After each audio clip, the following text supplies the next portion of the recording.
ഒരിക്കൽ മരിക്കയും പിന്നെ ന്യായവിധിയും മനുഷ്യർക്ക് നിയമിച്ചിരിക്കുന്നു. അടുത്ത ഭാഗം, അങ്ങനെ തന്നെ ക്രിസ്തുവും അനേകരുടെ പാപങ്ങളെ ചുമപ്പാൻ ഒരിക്കൽ അർപ്പിക്കപ്പെട്ടു. വീണ്ടും പറയുന്നു, തനിക്കായി കാത്തു നിൽക്കുന്നവരുടെ രക്ഷയ്ക്കായി യേശു പാപം കൂടാതെ രണ്ടാമതും പ്രത്യക്ഷനാകും. ഇന്ന് രാത്രി ഓദരദേശത്തോട് ഞങ്ങൾ വിളംബരം ചെയ്യുന്നു, യേശു ക്രിസ്തു മടങ്ങി വരാൻ പോവുകയാണ്. ഹല്ലേലൂയ. യേശു വീണ്ടും മടങ്ങി വരും. നമ്മുടെ അകത്ത് തന്നെ ആളുകളുള്ളൊരു ഇപ്പം ചോദിച്ചു തുടങ്ങി, എങ്ങാനും വരുമോ? കാലം കുറേ ആയി ഇത് കേൾക്കുന്നു. കുഞ്ഞു പ്രായം തൊട്ട് പെന്തിക്കോസ് അപ്പച്ചന്മാരെ കയറി നിന്ന് വിളിച്ചു പോകുന്നു, യേശു വരുന്നു, യേശു വരുന്നു. കാലം എത്രയായി ഇതുവരെ വന്നില്ല, ഇനി എങ്ങാനും വരാനാണോ എന്നൊക്കെ അകത്തുള്ളവരും ഒക്കെ ചിന്തിച്ചു തുടങ്ങിയെങ്കിലും ഇന്ന് രാത്രി ഇങ്ങനെ പറയാം, പിതാക്കന്മാരുടെ കാലം തൊട്ടേ പറഞ്ഞു തുടങ്ങിയ സകല അടയാളങ്ങളും സകല ലക്ഷണങ്ങളും അതിൻ്റെ അന്ത്യപദത്തിൽ എത്തി നിൽക്കുന്നു.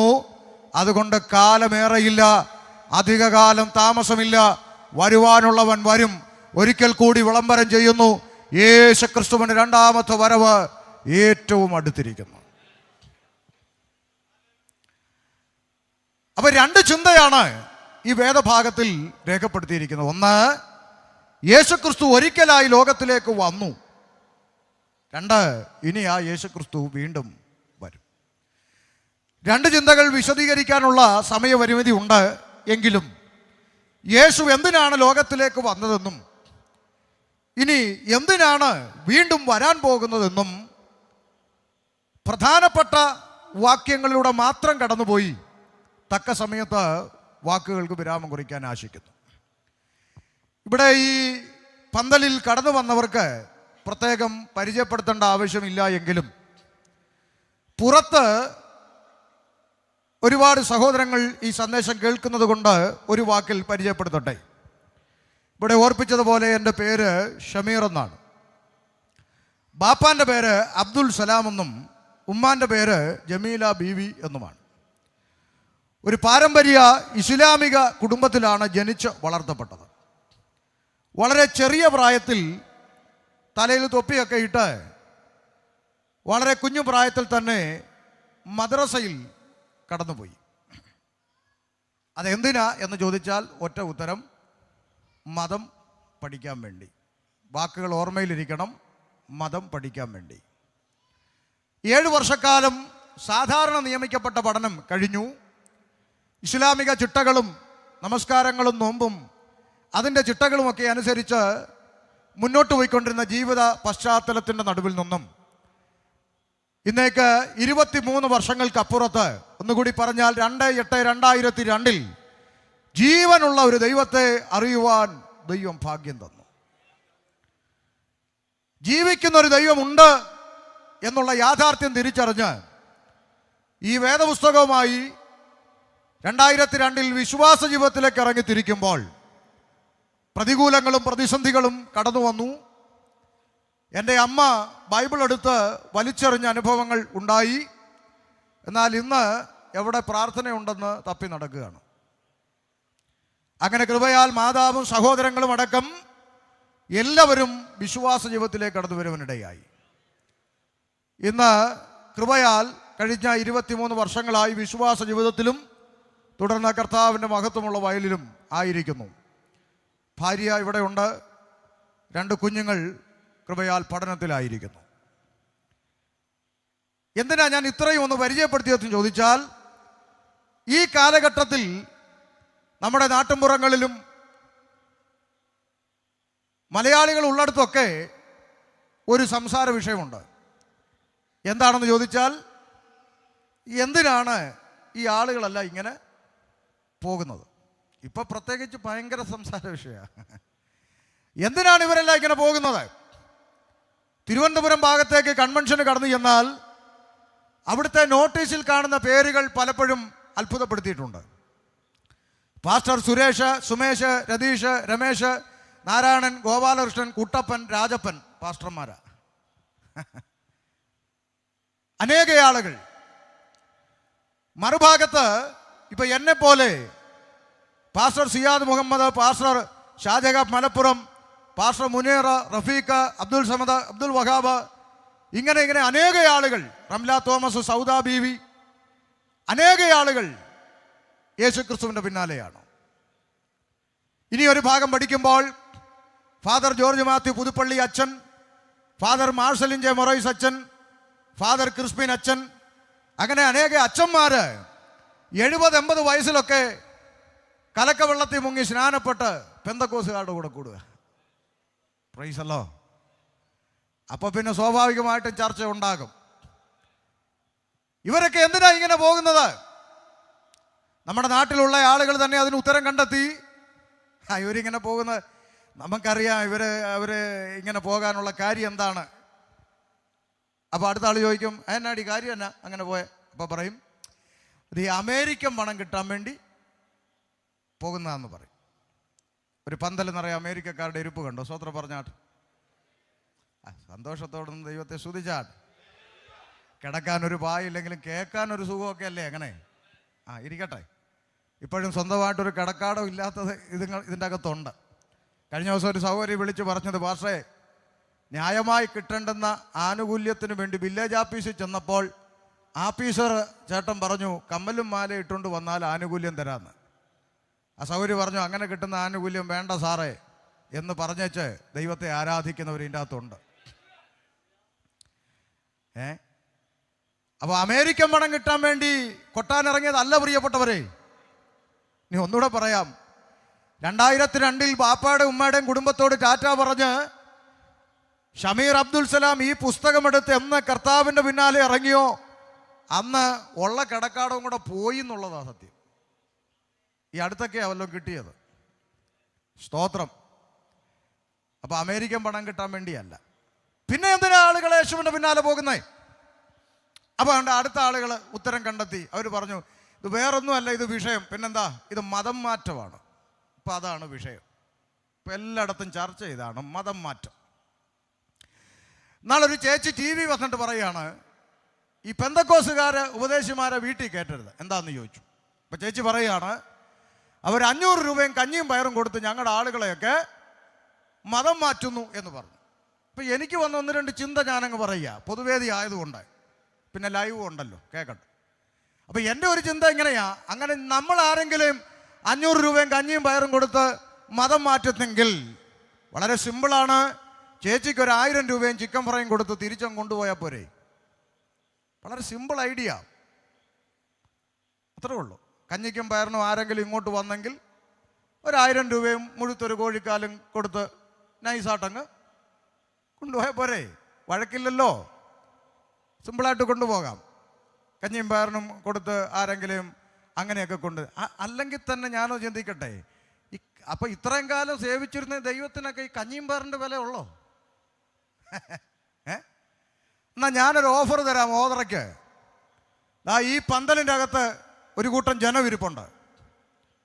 ചേച്ചിയുടെ ആളുകൾ വല്ലതും ഉണ്ടെങ്കിൽ ഒരു 1000 5000 കോഴിക്കാലോ കാണിച്ച് ഇതിൻ്റെ അകത്തുനിന്ന് ഒരു 50 പേരെ കൊണ്ടുപോകാൻ ഒക്കുമെങ്കിൽ ഞാനും സഭാപാസ്റ്ററും ദൈവദാസന്മാരും സമ്മതിച്ചിരിക്കുന്നു, കൊണ്ടുപോകാം. അതിൻ്റെ പേര് നാളെ ഓതറ ഹർത്താലില്ല, ട്രാൻസ്പോർട്ടിന് ഞങ്ങൾ കല്ലെറിയത്തില്ല, മുണ്ടും മടക്കി കുത്തി തെറി വിളിക്കത്തില്ല, ഒരു കലാപവും ഇവിടെ ഇല്ല. 50 കുറഞ്ഞെങ്കിൽ ഒരു 100 പേരെ കൊണ്ടുപോയിക്കോട്ടെ. പക്ഷെ ഒരു കാര്യം അതിനോട് ചേർത്ത് പറയാം, അത് കഴിയുമ്പോൾ ഒരു ന്യൂനപക്ഷം ഇതിൻ്റെ അകത്ത് ശേഷിക്കും. ആ ന്യൂനപക്ഷത്തിൻ്റെ കഴുത്തേലോട്ട് കത്തി വെച്ചിട്ട് യേശുവിനെ തള്ളിപ്പറയാൻ പറഞ്ഞാൽ അറുത്തിടുന്ന കഴുത്ത് നിലത്ത് കിടന്ന് 2 മിനിറ്റ് പ്രസംഗിക്കും. മറ്റൊരുത്തനിലും രക്ഷയില്ല. മാനവജാതിക്ക് രക്ഷ പ്രാപിപ്പാൻ ആകാശത്തിന്റെ കീഴിൽ മനുഷ്യരുടെ ഇടയിൽ യേശുക്രിസ്തു എന്ന ഏക നാമമല്ലാതെ മറ്റൊരു നാമമില്ലെന്ന് 2 മിനിറ്റ് പ്രസംഗിച്ചിട്ട് ആ തല അവിടെ അവസാനിക്കത്തുള്ളൂ. കാരണം അവരാരും കഞ്ഞിക്കും പയറിനും വേണ്ടി ഇറങ്ങി തിരിച്ചതല്ല. മരണത്തിന്റെ അപ്പുറത്തൊരു ജീവിതമുണ്ട്, മരണത്തിന്റെ അപ്പുറത്തൊരു ജീവിതമുണ്ട് എന്ന യാഥാർത്ഥ്യം തിരിച്ചറിഞ്ഞ് യേശുക്രിസ്തുവിന്റെ പിന്നാലെ ഇറങ്ങി തിരിച്ചതാണ്. അപ്പൊ അതുകൊണ്ട് വെറുതെ ഞങ്ങളെ ആക്ഷേപിക്കരുത് പ്ലീസ്. ഈ കഞ്ഞിയും പയറും ഒക്കെ കൊടുത്ത് അങ്ങനെയൊന്നും ഞങ്ങളെ ആക്ഷേപിക്കരുത്. പിന്നെ പറയുന്നൊരാക്ഷേപമുണ്ട്, അത് ഇച്ചിരിയൊക്കെ സത്യമുണ്ട്. ഇവന്മാർ ഭയങ്കര ശബ്ദമാണ് അല്ലേ? അത് ഒരു പരിധി വരെ എന്നാ നിങ്ങളാരും മിണ്ടാത്ത സ്തോത്രം. ഒരു പരിധി വരെ ശരിയാ, ഭയങ്കര ശബ്ദമാണെന്ന് പറയും. അത് സത്യമാണ്. ഇച്ചിരി നമുക്കിച്ചിരി ശബ്ദം ഉണ്ട്. എന്നാലും അതിൻ്റെ അകത്തൊരു നീതികേടുണ്ട്. എന്താ അങ്ങനെ പറയുന്നതിൽ ഒരു നീതികേടുണ്ട്? എന്താ? ഗുണ്ട് പൊട്ടിക്കുന്നവന്, ഓലപ്പടക്കം പൊട്ടിക്കുന്നവന് നോക്കി ശബ്ദമാണെന്ന് പറയുന്നതിനകത്ത് എന്തുവാ നീതി? പറ. അവൻ പൊട്ടിക്കുന്നത് ഗുണ്ട്, നമ്മൾ പൊട്ടിക്കുന്നത് ഓലപ്പടക്കം. എന്നിട്ട് ഓലപ്പടക്കം പൊട്ടിക്കുന്നത് ശബ്ദം എന്ന് പറയാം. അത് നീതിയല്ല. 50,000 വാട്ട്സ് മുക്കിന് വെച്ച് കെട്ടി രാവും പകലും അടിക്കുന്നവനെ ഈ 5000 വാട്ട്സ് ശബ്ദമാണെന്ന് പറഞ്ഞാൽ അതൊക്കെ വെറുതെ ചുമ്മാ ഉടായിപ്പ് പരിപാടിയാണെന്ന് ഞാൻ പറയും. സ്തോത്രം. പിന്നെ ഇച്ചിരി ശബ്ദം ഉണ്ട്, തെറി വിളിച്ചിട്ടല്ലോ, നല്ല കാര്യം വിളിച്ചു പറഞ്ഞിട്ടല്ലേ. അപ്പോൾ അതുകൊണ്ട് അത് വലിയൊരു പ്രശ്നമായി കാണുന്നില്ല. അപ്പോൾ വിഷയം പറയാം. പിന്നെ എന്തിനാണ് ആളുകൾ യേശുവിൻ്റെ പിന്നാലെ പോകുന്നത്? അതാ കാര്യം, അതാ ചിന്താ വിഷയം. എന്തിനാ യേശുവിൻ്റെ പിന്നാലെ പോകുന്നത്? പോകേണ്ട ആവശ്യം എന്താ? അപ്പോൾ എന്നെ കാണുമ്പോഴും ആളുകൾ ചോദിക്കും, ഷമീറെ എന്തിനാടാ നല്ലൊരു മതം വിട്ട് നീ പെന്തിക്കോസി തുള്ളാൻ പോയത്? പിന്നെ ചിലർ പിന്നെ പന്തക്കോസു, ബുന്തുകോസ്, പന്ത് കോസ്, ഇതെന്ത് കോസാന്ന് പറയാൻ പോലും അറിയത്തില്ലെങ്കിലും അങ്ങ് ആക്ഷേപിക്കാൻ ഭയങ്കര താല്പര്യമാണ്. അപ്പോൾ എന്തിനാ ഈ കോസിലോട്ട് പോയത് എന്നൊക്കെ ആക്ഷേപിക്കാറുണ്ട്. ഇന്ന് രാത്രി ഒറ്റ വാക്കിൽ ഇങ്ങനെ പറയാം, നീ എന്തുകൊണ്ടാണ് ഷമീറെ ക്രിസ്ത്യാനിയായത്, യേശുവിൻ്റെ പിന്നാലെ പോയത് എന്ന് ചോദിച്ചാൽ ഒത്തിരി കാരണങ്ങൾ എനിക്ക് പറയാനുണ്ടെങ്കിലും ഈ രാത്രി പ്രധാനമായൊരു കാര്യം പറയാം.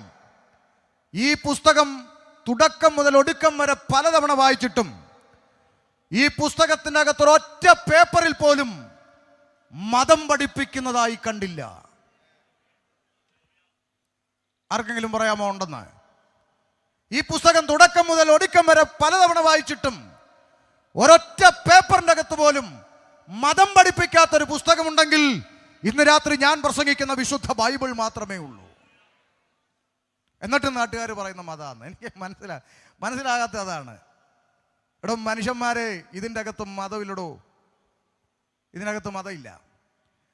ചെറിയ പ്രായം മുതൽ 7 വർഷം തൊപ്പിയിട്ട് മദ്രസയിൽ പോയത് മതം പഠിക്കാനാ. ജനിപ്പിച്ച അപ്പനേക്കാളും നൊന്ത് പ്രസവിച്ച അമ്മയെക്കാളും മതത്തിനാണ് 1ാം സ്ഥാനമെന്ന് പഠിപ്പിച്ചൊരു ചോരയ്ക്കകത്ത് നിന്ന് മതത്തെക്കുറിച്ചൊരു വാക്ക് പോലും പഠിപ്പിക്കാത്തൊരു പുസ്തകം കരങ്ങളിൽ ലഭിച്ചപ്പോൾ ഇന്ന് രാത്രി ഇതുമായി ഏത് തെരുക്കോണിൽ നിന്ന് ഈ പുസ്തകം പ്രസംഗിക്കുന്നതിൽ ഇന്ന് രാത്രി അഭിമാനിക്കുകയാണ്. മതം പഠിപ്പിക്കാത്ത പുസ്തകം.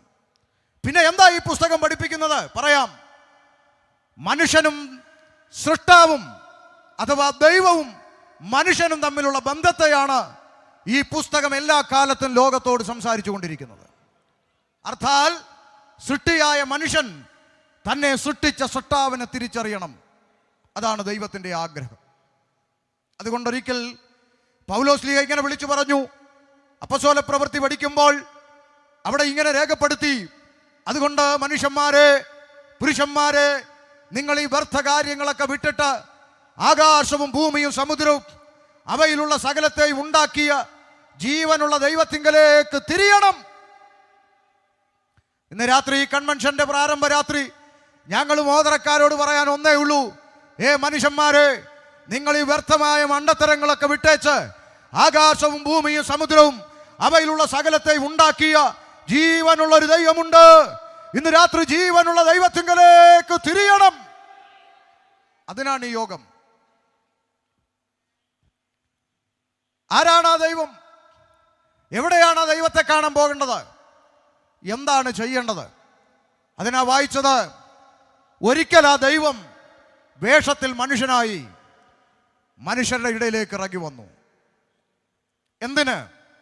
വായിച്ചു, അനേകരുടെ പാപങ്ങളെ ചുമപ്പാൻ. വേദപുസ്തകം വളരെ പ്രധാനമായി മനുഷ്യരോട് അറിയിച്ചുകൊണ്ടിരിക്കുന്ന ഒരു പ്രധാനപ്പെട്ട വിഷയം മനുഷ്യൻ പാപിയാണ് എന്നുള്ളതാണ്. കാലങ്ങളായി ദൈവത്തിൻ്റെ അഭിഷിക്തന്മാർ തെരുക്കോണുകളിലും വേദികളിലും മാറി മാറി വിളംബരം ചെയ്തു, മനുഷ്യൻ പാപത്തിലാണ്. എന്തുകൊണ്ട് മനുഷ്യൻ പാപത്തിലാണ്? ദൈവത്തോടൊപ്പം വസിക്കുവാൻ പുത്രത്വം എന്ന പദവിയിൽ സൃഷ്ടിക്കപ്പെട്ട മനുഷ്യൻ ലൂക്കോസിന്റെ സുവിശേഷം 3-ാം അധ്യായം 38-ാമത്തെ തിരുവചന ഭാഗത്തിൽ രേഖപ്പെടുത്തി, ആദാം ദൈവത്തിൻ്റെ മകൻ അഥവാ ദൈവത്തോടൊപ്പം വസിക്കുവാൻ, വെയിലാറുമ്പോൾ ഇറങ്ങി വരുന്ന ദൈവ സാന്നിധ്യത്തിൻ്റെ നടുവിൽ ദൈവത്തോടൊപ്പം വസിക്കുവാൻ പുത്രത്വം നൽകപ്പെട്ട മനുഷ്യൻ. എന്നാൽ ദൈവത്തിൻ്റെ വാക്കിനെ മറുതലിച്ചുകൊണ്ട്, ഇരുട്ടിൻ്റെ ആത്മാവിന് ചെവി കൊടുത്തുകൊണ്ട് അനുസരണക്കേട് കാണിച്ച മനുഷ്യൻ നിമിത്തം ദൈവത്തോടൊപ്പം വസിക്കുവാനുള്ള പദവി മനുഷ്യന് നഷ്ടപ്പെടുകയാണ്. അവനെ ഏദൻ തോട്ടത്തിൽ നിന്ന് അവനെ എടുത്ത നിലത്തേക്ക് അവനെ പുറത്താക്കിയെന്നാണ് വാക്യം. എടുത്ത നിലത്തേക്ക് തോട്ടത്തിൽ നിന്ന് പുറത്താക്കപ്പെട്ട മനുഷ്യൻ ദൈവത്തോടൊപ്പം വസിക്കുവാനുള്ള ആ പുത്രത്വം നഷ്ടപ്പെട്ടവനായി മാറി. ഒരൊറ്റ വാക്കിൽ ഞാൻ ഇങ്ങനെ പറയാം, ശ്രദ്ധിച്ചു കേട്ടോ. മനുഷ്യൻ ദൈവത്തോടൊപ്പം വസിക്കണമെന്ന് ദൈവം ആഗ്രഹിച്ച മനുഷ്യൻ, പാപം കൂടാതെ നിത്യതയോളം ദൈവത്തോടൊപ്പം ഒന്നിച്ചിരിക്കണമെന്ന് ദൈവം ആഗ്രഹിച്ച മനുഷ്യൻ പാപത്തിൽ വീണുപോയപ്പോൾ മനുഷ്യൻ ദൈവത്തിൻ്റെ സന്നിധിയിൽ നിന്ന് പുത്രത്വം നഷ്ടപ്പെട്ട് പുറത്താക്കപ്പെടുന്നു. ഒന്ന് ശ്രദ്ധിച്ചേ, ഈ നഷ്ടപ്പെട്ടു പോയ പുത്രത്വം മനുഷ്യന് തിരികെ കൊടുത്തിട്ട് തിരിച്ചവനെ ആ പുറത്താക്കിയ ഇടത്തേക്ക് തിരിച്ചെത്തിക്കുക എന്നുള്ള ദൈവിക പദ്ധതിയാണ് ലോകത്തിൽ നടന്നുകൊണ്ടിരിക്കുന്നത്. തിയോളജി ഒന്നും പറഞ്ഞാൽ തല കയറാത്തതുകൊണ്ട് വളരെ സിമ്പിളായി പറയുക, പുറത്താക്കപ്പെട്ട മനുഷ്യൻ 70-80 വയസ്സ് ഈ ഭൂതലത്തിൽ ജീവിക്കുന്ന ആയുസ്സിനിടയ്ക്ക് നഷ്ടപ്പെട്ടു പോയ പുത്രത്വം തിരികെ പ്രാപിച്ചിട്ട് ഈ കൂടാരമാകുന്ന ശരീരം ഉപേക്ഷിച്ചിട്ട് തിരിച്ച് ആ പരദീസയിലേക്ക് ചെല്ലുമ്പോൾ അവിടെ അന്ന് തടഞ്ഞ ജീവവൃക്ഷത്തിൻ്റെ ഫലം പുത്രത്വം പ്രാപിച്ച് തിരിച്ചു ചെല്ലുമ്പോൾ തിന്മാൻ കൊടുക്കും എന്നെഴുതി വച്ചിരിക്കുന്നു. മനോഹരമായൊരു റൊട്ടേഷൻ. മനസ്സിലാകുന്നുണ്ടോ? ഈ പുത്രത്തെ എങ്ങനെ തിരിച്ചു കിട്ടും പാസ്റ്ററെ? വളരെ സിമ്പിളല്ലേ. അതിനാ വേദപുസ്തകം എഴുതി വച്ചിരിക്കുന്നത്, യേശുക്രിസ്തുവിനെ കൈക്കൊണ്ട് യേശുക്രിസ്തുവിൻ്റെ നാമത്തിൽ വിശ്വസിക്കുന്ന, ചാക്കോച്ചനെന്നല്ല, തോമാച്ചനെന്നല്ല, ജേക്കപ്പച്ചാനെന്നല്ല, പിന്നെന്താ, യേശുക്രിസ്തുവിൽ വിശ്വസിച്ച് അവൻ്റെ നാമത്തിൽ വിശ്വസിക്കുന്ന ഏവനും ദൈവത്തിൻ്റെ മക്കളായി തീരുവാൻ ദൈവാധികാരം കൊടുത്തു. നഷ്ടപ്പെട്ടു പോയ പുത്രത്വം തിരികെ പ്രാപിപ്പാൻ ഒരൊറ്റ മാർഗമേ ഉള്ളൂ. യേശുക്രിസ്തു എന്ന മഹാദൈവത്തെ രക്ഷകനും കർത്താവുമായി ഹൃദയത്തിൽ ഏറ്റുവാങ്ങുന്ന ഏവർക്കും ആ പുത്രത്വം ലഭിക്കും എന്ന് തിരുവചനം വിളംബരം ചെയ്യുന്നു. ആ പുത്രത്വം 20 വയസ്സിൽ തിരിച്ചു പിടിച്ചവരിൻ്റെ അകത്തുണ്ട്, 30 വയസ്സിൽ തിരിച്ചു പിടിച്ചവരുണ്ട്, 50 വയസ്സിൽ തിരിച്ചു പിടിച്ചവരുണ്ട്, 80 ആയിട്ടും തിരിച്ചു പിടിക്കാത്തവരിൻ്റെ അകത്തുണ്ട്. എല്ലാ കൺവെൻഷനും വന്നിരുന്ന് വയറ് നിറയെ കേൾക്കും, രക്ഷിക്കപ്പെടും, നടക്കുകയല്ല. ഇരുന്നോ, ഈ ആയുസ് തീർന്ന് ഇവിടുന്ന് ടാറ്റ പറഞ്ഞു പോകുമ്പോൾ എങ്ങോട്ട് എന്നൊരു ചോദ്യം ഭരിച്ചുകൊണ്ട് വേണം ഇന്ന് രാത്രി ഈ കൺവെൻഷൻ കഴിഞ്ഞ് ഇവിടുന്ന് പോകാൻ. അപ്പോ പുത്രത്വം നഷ്ടപ്പെട്ട് പാപത്തിൽ വീണുപോയ മനുഷ്യൻ, വേദപുസ്തകം തെളിവായി പറയുന്നു, ഏകനാൽ പാപവും പാപത്താൽ മരണവും ലോകത്തിൽ പ്രവേശിച്ചു. ഒന്നുകൂടി ലളിതമായി പറഞ്ഞാൽ, ആദാമ്യ പാപത്താൽ സകല മനുഷ്യരും പാപികളായി. ഇവിടെ ചില ചോദ്യങ്ങൾ മുന്നോട്ട് വരാൻ സാധ്യതയുണ്ട്. കാരണം നമ്മൾ ജീവിച്ച കാലത്തല്ല ഇപ്പോഴത്തെ കമ്പ്യൂട്ടർ പിള്ളേർ, അവർ മിടുക്കന്മാരാ. കമ്പ്യൂട്ടർ പിള്ളേർ പല ചോദ്യങ്ങൾ അവരുടെ മനസ്സിലേക്ക് ഓടി വരും. ഒന്ന്, മനുഷ്യൻ കുടിലിൽ നിന്ന് കൊട്ടാരത്തിലെത്തി, ആകാശമാർഗം പറക്കാൻ തുടങ്ങി, ചൊവ്വായിലും വ്യാഴത്തിലും വീട് വെക്കാൻ പറ്റുമോയെന്ന് ഇവിടെ പഠനം നടന്നുകൊണ്ടിരിക്കുന്നു. ചന്ദ്രനിൽ കാലുകുത്തി, ബഹിരാകാശത്ത് താമസമായി, ദിവസങ്ങളോളം താമസിച്ചു. കൽക്കരിയുടെ ട്രെയിനൊക്കെ മാറി ഉപദേശി വന്ദേ ഭാരതൊക്കെ ആയി. കാലം ഇങ്ങനെല്ലാം മാറിയിട്ടും ഉപദേശിമാർ ഇപ്പോഴും ഒരു മാറ്റമില്ല. ഇവന്മാരിപ്പോഴും പറഞ്ഞുകൊണ്ട് കിടക്കുന്ന മനുഷ്യൻ ഭാവിയാണെന്ന് എങ്ങനെ ചോദിക്കാതിരിക്കും പിള്ളേർ ചോദിക്കുക, കാലം മാറി, ഒന്ന് അപ്ഡേറ്റ് ആകും ഉപദേശി എന്ന് പറഞ്ഞു. അപ്ഡേറ്റ് ആക്, മാറ്റിപ്പിടി, ഭാവിയാണെന്ന് പറയാതെ എന്നാ പറയുന്നത്. എൻ്റെ കുഞ്ഞുങ്ങളെ, തിരിച്ചൊരു ചോദ്യം ഞാനും ഒന്ന് ചോദിക്കട്ടെടാ. കുടിലിൽ നിന്ന് കൊട്ടാരത്തിലെത്തി, സമ്മതിച്ചു. ആകാശമാർഗം പറക്കാൻ തുടങ്ങി, സമ്മതിച്ചു. ചൊവ്വായിലും വ്യാഴത്തിലുമൊക്കെ വീട് വെക്കാൻ പോകുന്നെന്ന് സമ്മതിച്ചു. ചന്ദ്രനിലൊക്കെ കാലുകുത്തി, ബഹിരാകാശത്ത് താമസമായി, സമ്മതിച്ചടാ മക്കളെ. കൽക്കരി ട്രെയിൻ മാറി വന്ദേ ഭാരതായതും ഉപദേശി സമ്മതിച്ചു. പക്ഷെ ഒരു ചെറിയ ചോദ്യം, ഒരു കുഞ്ഞു ചോദ്യം. കൽക്കരി ആയിക്കോട്ടെ വന്ദേ ഭാരത് ആയിക്കോട്ടെ, രണ്ടിൻ്റെയും പേര് ട്രെയിൻ എന്നാ, അല്ലേ? ട്രെയിനാ. ഈ ട്രെയിനിൻ്റെ അകത്ത് യാത്ര ചെയ്തിട്ടുള്ളവർക്കറിയാം, അതിൻ്റെ അകത്ത് ടോയ്ലറ്റ് എന്ന് പറഞ്ഞൊരു സംവിധാനമുണ്ട്. ടോയ്ലറ്റ്, ആ ടോയ്ലറ്റിൻ്റെ അകത്ത് ഒരു 50 രൂപയുടെ സ്റ്റീൽ കപ്പ് ഇപ്പോഴും ചങ്ങലക്കിട്ടാണ് വെച്ചേക്കുന്നത്. അതിന് മാറ്റം വന്നിട്ടില്ല. സംശയം ഉണ്ടെങ്കിൽ യാത്ര ചെയ്ത് നോക്കാം.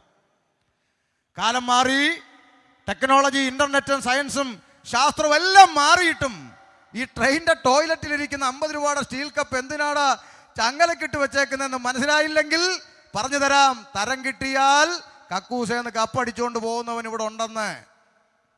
ഉത്തരം അത്രയേ ഉള്ളൂ, സിമ്പിളാണ്. എല്ലാ മേഖലയിലും മാറ്റം വന്നു. പക്ഷേ തരം കിട്ടിയാൽ കപ്പടിച്ചുകൊണ്ട് വേണ്ട. നിങ്ങൾ ഈ കല്ലിശ്ശേരി SBIയിലോ അല്ലെങ്കിൽ ഫെഡറൽ ബാങ്കിലോ ഒക്കെ ചെന്ന് നോക്കിയാൽ 5 രൂപയുടെ ലക്ഷ്മി പേന നൂല് കൊണ്ട് കെട്ടിയിട്ടേക്കുന്നു. അതെന്തിനാ? ബാങ്കിൽ വരുന്നത് ഒന്നുകിൽ പണമിടാൻ അല്ലെങ്കിൽ പണമെടുക്കാൻ.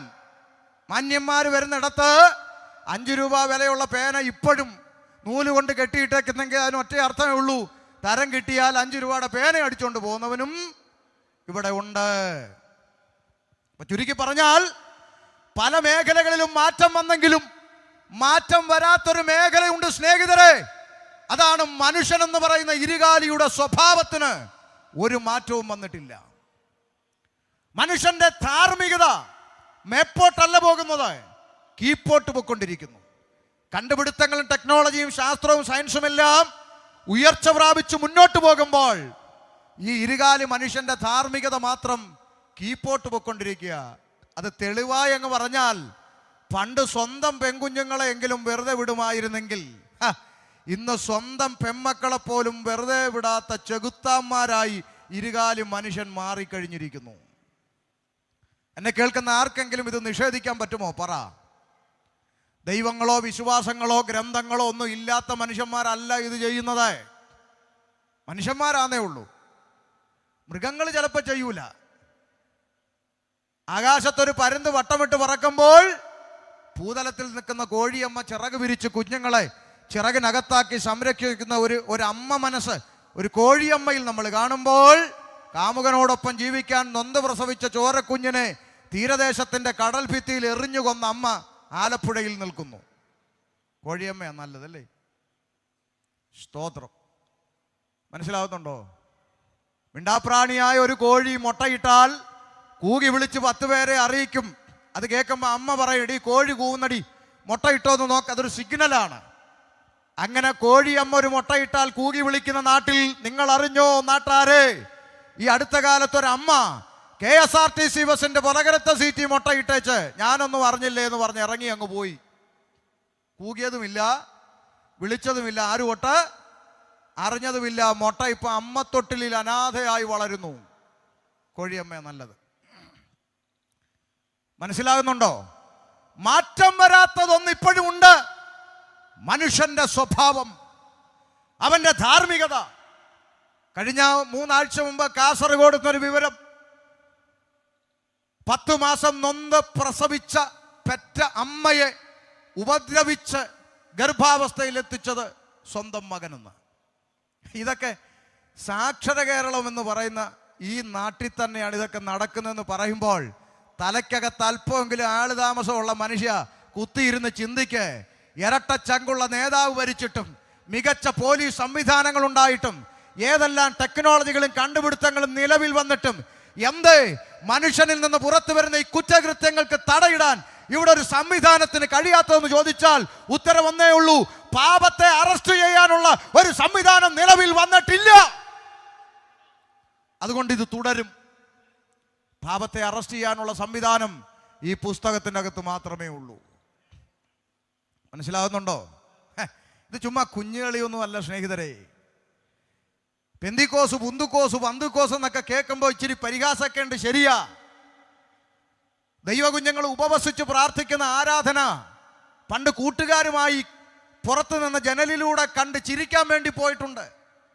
ഉപവാസ പ്രാർത്ഥനയ്ക്ക് കൈയടിച്ച് ഒന്ന് വിറച്ചിരുന്ന് ആരാധിക്കുന്ന ദൈവമക്കളെ കണ്ട് ജനലിന്റെ വെളിയിൽ കൂടെ നോക്കി അട്ടഹസിച്ച് ചിരിച്ചിട്ടുണ്ട് ഞാൻ.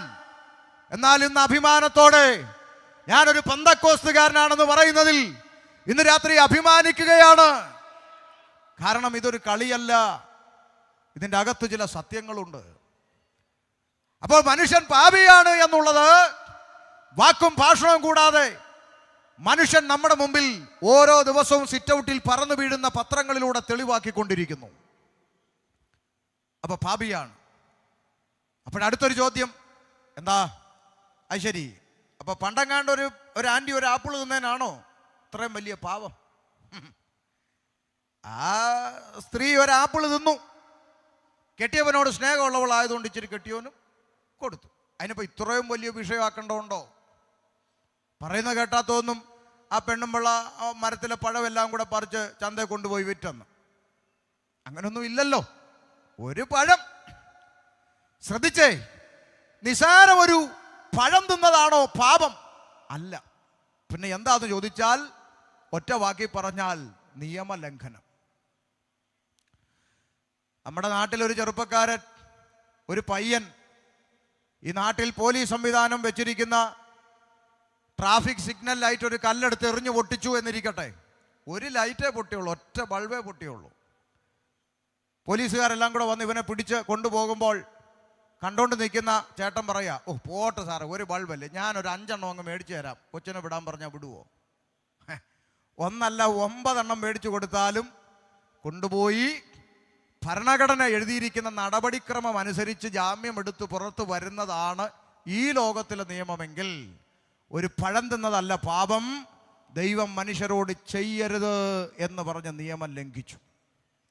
ആ നിയമലംഘനമാണ് പാപമെന്ന് വേദപുസ്തകം പറയുന്നത്. അതുകൊണ്ടാണ് ഞങ്ങൾ എന്ത് പറഞ്ഞാൽ ഈ പുസ്തകം എടുത്ത് നോക്കാൻ പറയുന്നത്. നാളൊരു പള്ളിയിലച്ഛൻ, പുള്ളിക്ക് പെന്തക്കോസുകാരെ അത്ര ഇഷ്ടമല്ലാത്തൊരു മനുഷ്യനാണ്. സാരമില്ല, ഇഷ്ടപ്പെടുവെന്നല്ലോ, ഇഷ്ടപ്പെടത്തില്ലെന്നല്ലേ ബൈബിൾ പറഞ്ഞേക്കുന്നത്? അങ്ങനല്ലേ അച്ഛാ? നിങ്ങൾ ലോകക്കാരായിരുന്നെങ്കിൽ,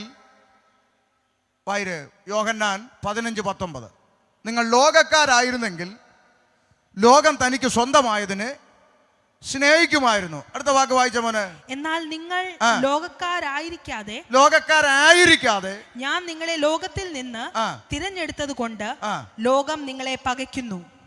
എഴുതി വച്ചേക്കുക.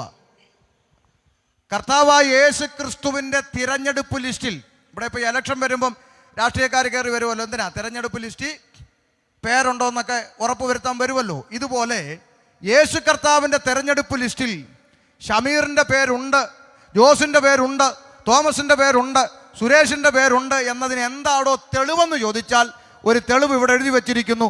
ലോകം നിങ്ങളെ പകയ്ക്കണം. അതാ തെളിവ്. പക്ഷെ നമുക്കിപ്പം അത് പോരാ. ഇപ്പം നമ്മളെ സ്നേഹിക്കണമെന്ന് നമ്മളങ്ങ് വാശി പിടിക്കുക.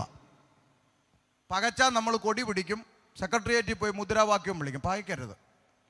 നമ്മളെ ഇപ്പം സ്നേഹിക്കണമെന്നും പറഞ്ഞാൽ നമ്മൾ നടക്കുന്നത്. മുദ്രാവാക്യം പണ്ടൊക്കെ ഞാൻ എത്രയോ സ്റ്റേജ് വിളിച്ച് പറയുമായിരുന്നു, ഭൂമി കൊട്ടേഷൻ സംഘം ഇല്ലാത്തൊരു ദൈവം ഉണ്ടെങ്കിൽ ആരാ? യേശുക്രിസ്തുവാ. അല്ലേ ചാ?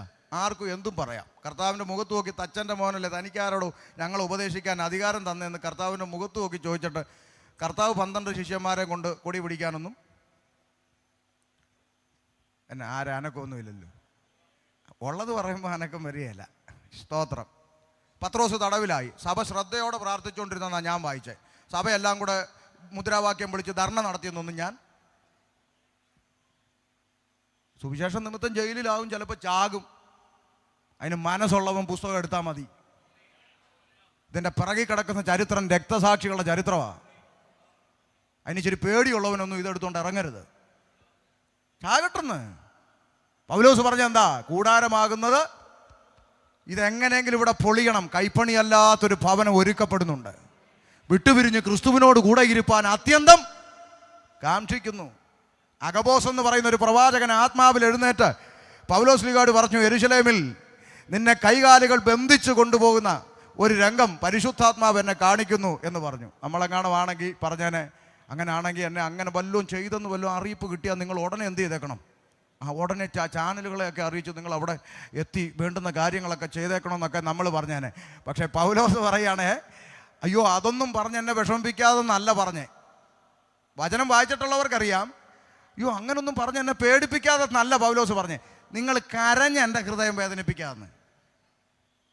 ഇവരങ്ങ് കരയുക, അയ്യോ പൗലോസ് പാസ്റ്ററെ ഇങ്ങനെ ഉപദ്രവിക്കും. നിങ്ങൾ കരഞ്ഞ് എൻ്റെ മനസ്സ് വിഷമിപ്പിക്കാതെന്ന്. എന്നിട്ട് അടുത്ത വാക്ക് പറഞ്ഞെന്താണെന്നറിയാമോ? കർത്താവായ യേശു ക്രിസ്തുവിന് വേണ്ടി ബന്ധിക്കപ്പെടാൻ മാത്രമല്ല, അവന് വേണ്ടി മരിക്കാൻ തയ്യാറായിട്ടാണ് ഞാൻ പോകുന്നത്. ഇതാ ഞാൻ പഠിച്ച പുസ്തകത്തിൽ ഇങ്ങനെ കേട്ടോ. പിണങ്ങല്ലേ. കാര്യം ഈ ഡിഗ്രി ഉള്ളവൻ എന്ത് വിഡിത്തം പറഞ്ഞാലും കൈയടിക്കും. വഴി പ്രസംഗിക്കുന്നവൻ സത്യം വിളിച്ച് പറഞ്ഞാൽ ദേഷ്യപ്പെടും. അതാ ഇപ്പം നമ്മുടെ അവസ്ഥ. ഞാനുള്ള കാര്യം പറയാം. ദൈവ കുഞ്ഞുങ്ങളെ ഈ ലോകം ഒരിക്കലും അംഗീകരിക്കത്തില്ല. ലോകമേതും അങ്ങനല്ലേ പാടിയേ? ആ പാട്ട് മാറ്റി എഴുത. അത്രയും പറഞ്ഞ് ഞാൻ ആ ഭാഗം വിടുന്നു. അല്ല, ഇനി പറഞ്ഞ ഇവർ വിഷമിക്കും. കാര്യം വിഷയം മാറിപ്പോ. ഇല്ല തിരിച്ചു വരിക. അപ്പൊ ഡിഗ്രിയുള്ള പിള്ളേർ പറയും, ഒരു പഴം തിന്നതാണോ പാപമല്ല, തമ്പുരാൻ അരുതെന്ന് പറഞ്ഞത് ചെയ്തു, അതാ പാപം. അപ്പൊ അടുത്തൊരു ചോദ്യം, അങ്ങനെയാണെങ്കിൽ ആദാമ്യ പാപം നിമിത്തം സകല മനുഷ്യരും പാപിയാണെങ്കിൽ നിങ്ങൾ ക്രിസ്ത്യാനികളങ്ങ് ആയാൽ പോരെ? ഞങ്ങൾ ഈ ഹിന്ദുക്കളെയും മുസ്ലിങ്ങളെയും കൂടെ ചേർത്ത് പാപി എന്ന് വിളിക്കുന്നത് എന്തിനാ? നല്ല ചോദ്യമാണ്, മനോഹരം. നിങ്ങൾ ക്രിസ്ത്യാനികളങ്ങ് പാപി ആയിക്കോ, ഞങ്ങൾ ഹിന്ദുക്കളെയും മുസ്ലിങ്ങളെയും കൂടെ ചേർത്ത് പാപി എന്ന് വിളിക്കുന്നത് എന്തിനാ? ഇനി അതും പോട്ടെ, ആദമും ഹവ്വയും പാപം ചെയ്തെങ്കിൽ അതിൻ്റെ പേര് ഒരു തെറ്റും ചെയ്യാത്ത ബാക്കിയുള്ള മനുഷ്യരൊക്കെ പാപിയാണെന്ന് പഠിപ്പിക്കുന്നത് ഇതൊക്കെ യുക്തിക്ക് നിരക്കുന്നതാണോ എന്ന് വീണ്ടും ചോദ്യം വരും. നമുക്ക് നിരപ്പിക്കാം എങ്ങനെയാ പുസ്തകം പഠിപ്പിക്കുന്നതെന്ന്. ഒന്ന് വായിച്ചു കൊടുത്തേ മോനെ. അപ്പോസ്തല പ്രവൃത്തി 17:26. എന്താണ് മനുഷ്യൻ അടുത്ത തലമുറയിലേക്ക് പാപം പ്രവേശിക്കാനുള്ള കാരണമെന്ന് വേഗത്തിലൊന്ന് വായിച്ചാട്ടെ. ഭൂതലത്തിലെങ്ങും കുടിയിരുപ്പാൻ അവൻ ഒരുത്തനിൽ നിന്ന് മനുഷ്യജാതിയൊക്കെയും ഉളവാക്കി. നിൽക്കട്ടെ, ഒന്നുകൂടി വായിക്കണം. വായിക്കുമ്പോൾ ഇങ്ങനെ വായിക്കണം. അവിടെ അവൻ എന്നൊരു പ്രയോഗമുണ്ട് ഇല്ലേ? അവിടെ ദൈവം എന്ന് വായിക്കണം. ഒരുത്തൻ എന്ന് സൂചിപ്പിക്കുന്നത് ആദമിനെയാണ്. അപ്പൊ അവിടെ ആദം എന്ന് വായിക്കണം. അങ്ങനെ ഒന്ന് വായിച്ചേ. ഭൂതലത്തിലെങ്ങും കുടിയിരുപ്പാൻ ദൈവം ആദാമിൽ നിന്ന് മനുഷ്യജാതിയൊക്കെയും ഉളവാക്കി. കാതു തുറന്ന് കേട്ടോ ഒന്നുകൂടെ. ഭൂതലത്തിലെങ്ങും കുടിയിരുപ്പാൻ ദൈവം ആദാമിൽ നിന്ന് മനുഷ്യജാതിയൊക്കെയും ഉളവാക്കി. കേട്ടോ, കാതു തുറന്ന് കേട്ടോ ആദരക്കാരെ. ഈ പുസ്തകം പഠിപ്പിക്കുന്നത് ഇങ്ങനെ: ഭൂതലത്തിലെങ്ങും കുടിയിരുപ്പാൻ ദൈവം ആദം എന്ന് പറയുന്ന ഒരുത്തനിൽ നിന്ന് ഹിന്ദുവിനെ സൃഷ്ടിച്ചെന്നല്ല, ക്രിസ്ത്യാനിയെ സൃഷ്ടിച്ചെന്നല്ല, മുസൽമാനെ സൃഷ്ടിച്ചെന്നല്ല, പകരം മനുഷ്യജാതിയെ സൃഷ്ടിച്ചു. മനസ്സിലായോ? വല്ല തലേ കയറിയോ? പറഞ്ഞു തരാം. ഭൂതലത്തിലെങ്ങും കുടിയിരുപ്പാൻ ദൈവം. അപ്പൊ ദൈവം എന്ന് പറഞ്ഞാൽ ഏതെങ്കിലും ഒരു പഞ്ചായത്തിൽ ഒതുങ്ങുന്ന പുള്ളി അല്ലെന്ന് പിടികിട്ടിയോ? ദൈവത്തെ ഒരു പഞ്ചായത്തിൽ കൊണ്ടിരുത്തിയിട്ട് അവിടെ ഇരിയെന്ന് പറഞ്ഞാൽ ഇരിക്കുന്ന പുള്ളി അല്ല ദൈവം, ഈശ്വരൻ, പടച്ചവൻ, സൃഷ്ടാവ്. മനസ്സിലായോ? ഭൂതലത്തിലേക്കും കുടിയിരിക്കുന്നവൻ സൃഷ്ടാവ്. ഒരു പഞ്ചായത്തിൽ ഒതുക്കാൻ പറ്റുന്നവനല്ല ദൈവം. ഒരു ജില്ലക്കകത്ത് തളച്ചിടാൻ പറ്റുന്നവനല്ല ഈശ്വരൻ. ഒരു സ്റ്റേറ്റിന്റെ അകത്ത് ഒതുക്കാൻ പറ്റുന്നവനല്ല ദൈവം. പിന്നെയോ ഭൂതലത്തിലെങ്ങും കുടിയിരിക്കുന്നവൻ. അപ്പൊ അതിനോട് ചേർന്ന് അടുത്ത ചോദ്യം വരും, എവിടാ പാസ്റ്ററെ ദൈവം കുടിയിരിക്കുന്നേ? എവിടാ കുടിയിരിക്കുന്നേ? വായിച്ചുകൂടെ മോനെ. അതിന്റെ 24 വായിച്ചുകൂടെ. ലോകവും അതിൽ കാണുന്ന സകലവും ഉണ്ടാക്കിയ ദൈവം സ്വർഗത്തിനും ഭൂമിക്കും നാഥനാകൊണ്ട് കൈപ്പണിയായ കെട്ടിടങ്ങളിൽ വാസം ചെയ്യുന്നില്ല. കേട്ടോ ഓതരക്കാരൊന്നുകൂടെ കേട്ടോ. ലോകവും അതിൽ കാണുന്ന സകലവും ഉണ്ടാക്കിയ സൃഷ്ടിച്ച സൃഷ്ടാവായ മഹാദൈവം സ്വർഗത്തിനും ഭൂമിക്കും നാഥനാകൊണ്ട് മനുഷ്യന്റെ കൈപ്പണിയായ കെട്ടിടങ്ങളിൽ ദൈവം കുടിയിരിക്കുന്നില്ല. മനസ്സിലായോ? മൂക്കി ശ്വാസമുള്ള പേട്ട് മനുഷ്യൻ മേപ്പോട്ട് വലിക്കുന്ന ശ്വാസം കീപ്പോട്ട് വിടാൻ കഴിയാതെ പോയാൽ വാഴപ്പിണ്ടി പോലെ കിടക്കുന്ന പേട്ട് മനുഷ്യനാണോ സകലത്തെയും സൃഷ്ടിച്ച മഹാദൈവത്തെ കൺട്രോൾ ചെയ്യുന്നത്? എടാ, മൂക്കി ശ്വാസമുള്ള പേട്ട് മനുഷ്യന്റെ കൽപ്പനയ്ക്കനുസരിച്ച് ഇരിക്കാനും എഴുന്നേക്കാനും നടക്കാനും കിടക്കാനും അടയ്ക്കാനും തുറക്കാനും നിന്റെ കീഴെ പണിയെടുക്കുന്ന ബംഗാളി അല്ല ദൈവം. നിന്റെ കീഴെ പണിയെടുക്കുന്ന ബംഗാളിയോട് പറഞ്ഞാൽ അവൻ കേക്ക്, ശരി സേട്ടാ അങ്ങനെ ചെയ്യാം സേട്ടാ എന്ന് പറയും. അങ്ങനെ കേൾക്കുന്ന ഒരുത്തനല്ല ദൈവം. MBBS-ഉം MD-യും ഡിഗ്രിയൊക്കെ പഠിച്ച ഡോക്ടർമാര് അവരെ കൊണ്ടാവുന്ന പണി 58 ചെയ്ത ഒടുവിൽ പറയുന്നൊരു പദമുണ്ട്: ഞങ്ങളെ കൊണ്ടാകുന്നത് ഞങ്ങൾ ചെയ്തു, ഇനി നിങ്ങൾ ദൈവത്തോട് പ്രാർത്ഥിക്കാൻ. സകല ഡിഗ്രിക്കും മേലെയാണ് ദൈവം. മൂക്കി ശ്വാസമുള്ള പേട്ട് മനുഷ്യന്റെ കൽപ്പനയ്ക്കനുസരിച്ച് താളം ചവിട്ടുന്നവനല്ല ദൈവം. അത് നമ്മുടെ അകത്തുള്ളവരും കൂടെ ഒന്ന് പഠിക്കേണ്ടതാണ്. അത് പേട്ട് പിള്ളേർ സ്റ്റേജിൽ കയറി കിടന്നുകൊണ്ട് ആത്മാവ് ഇപ്പോൾ തന്നെ വ്യാപരിക്കട്ടെ, കയറട്ടെ, ഇറങ്ങട്ടെ. നീ പറയുമ്പോൾ കയറാനും ഇറങ്ങാനും നിന്റെ വേലക്കാരനല്ല പരിശുദ്ധാത്മാവ്. അകത്തും കൂടെ മനസ്സിലാക്കാൻ വേണ്ടി പറയുക. പാട്ട് എനിക്ക് കുറച്ചുകൂടി ഇഷ്ടപ്പെട്ടതുകൊണ്ട്, കാര്യം വേലത്തരങ്ങളൊന്നുമില്ലായിരുന്നു. എന്തെല്ലാം വേലത്തരങ്ങളാണ് ഓരോ സ്റ്റേജിൽ കാണും.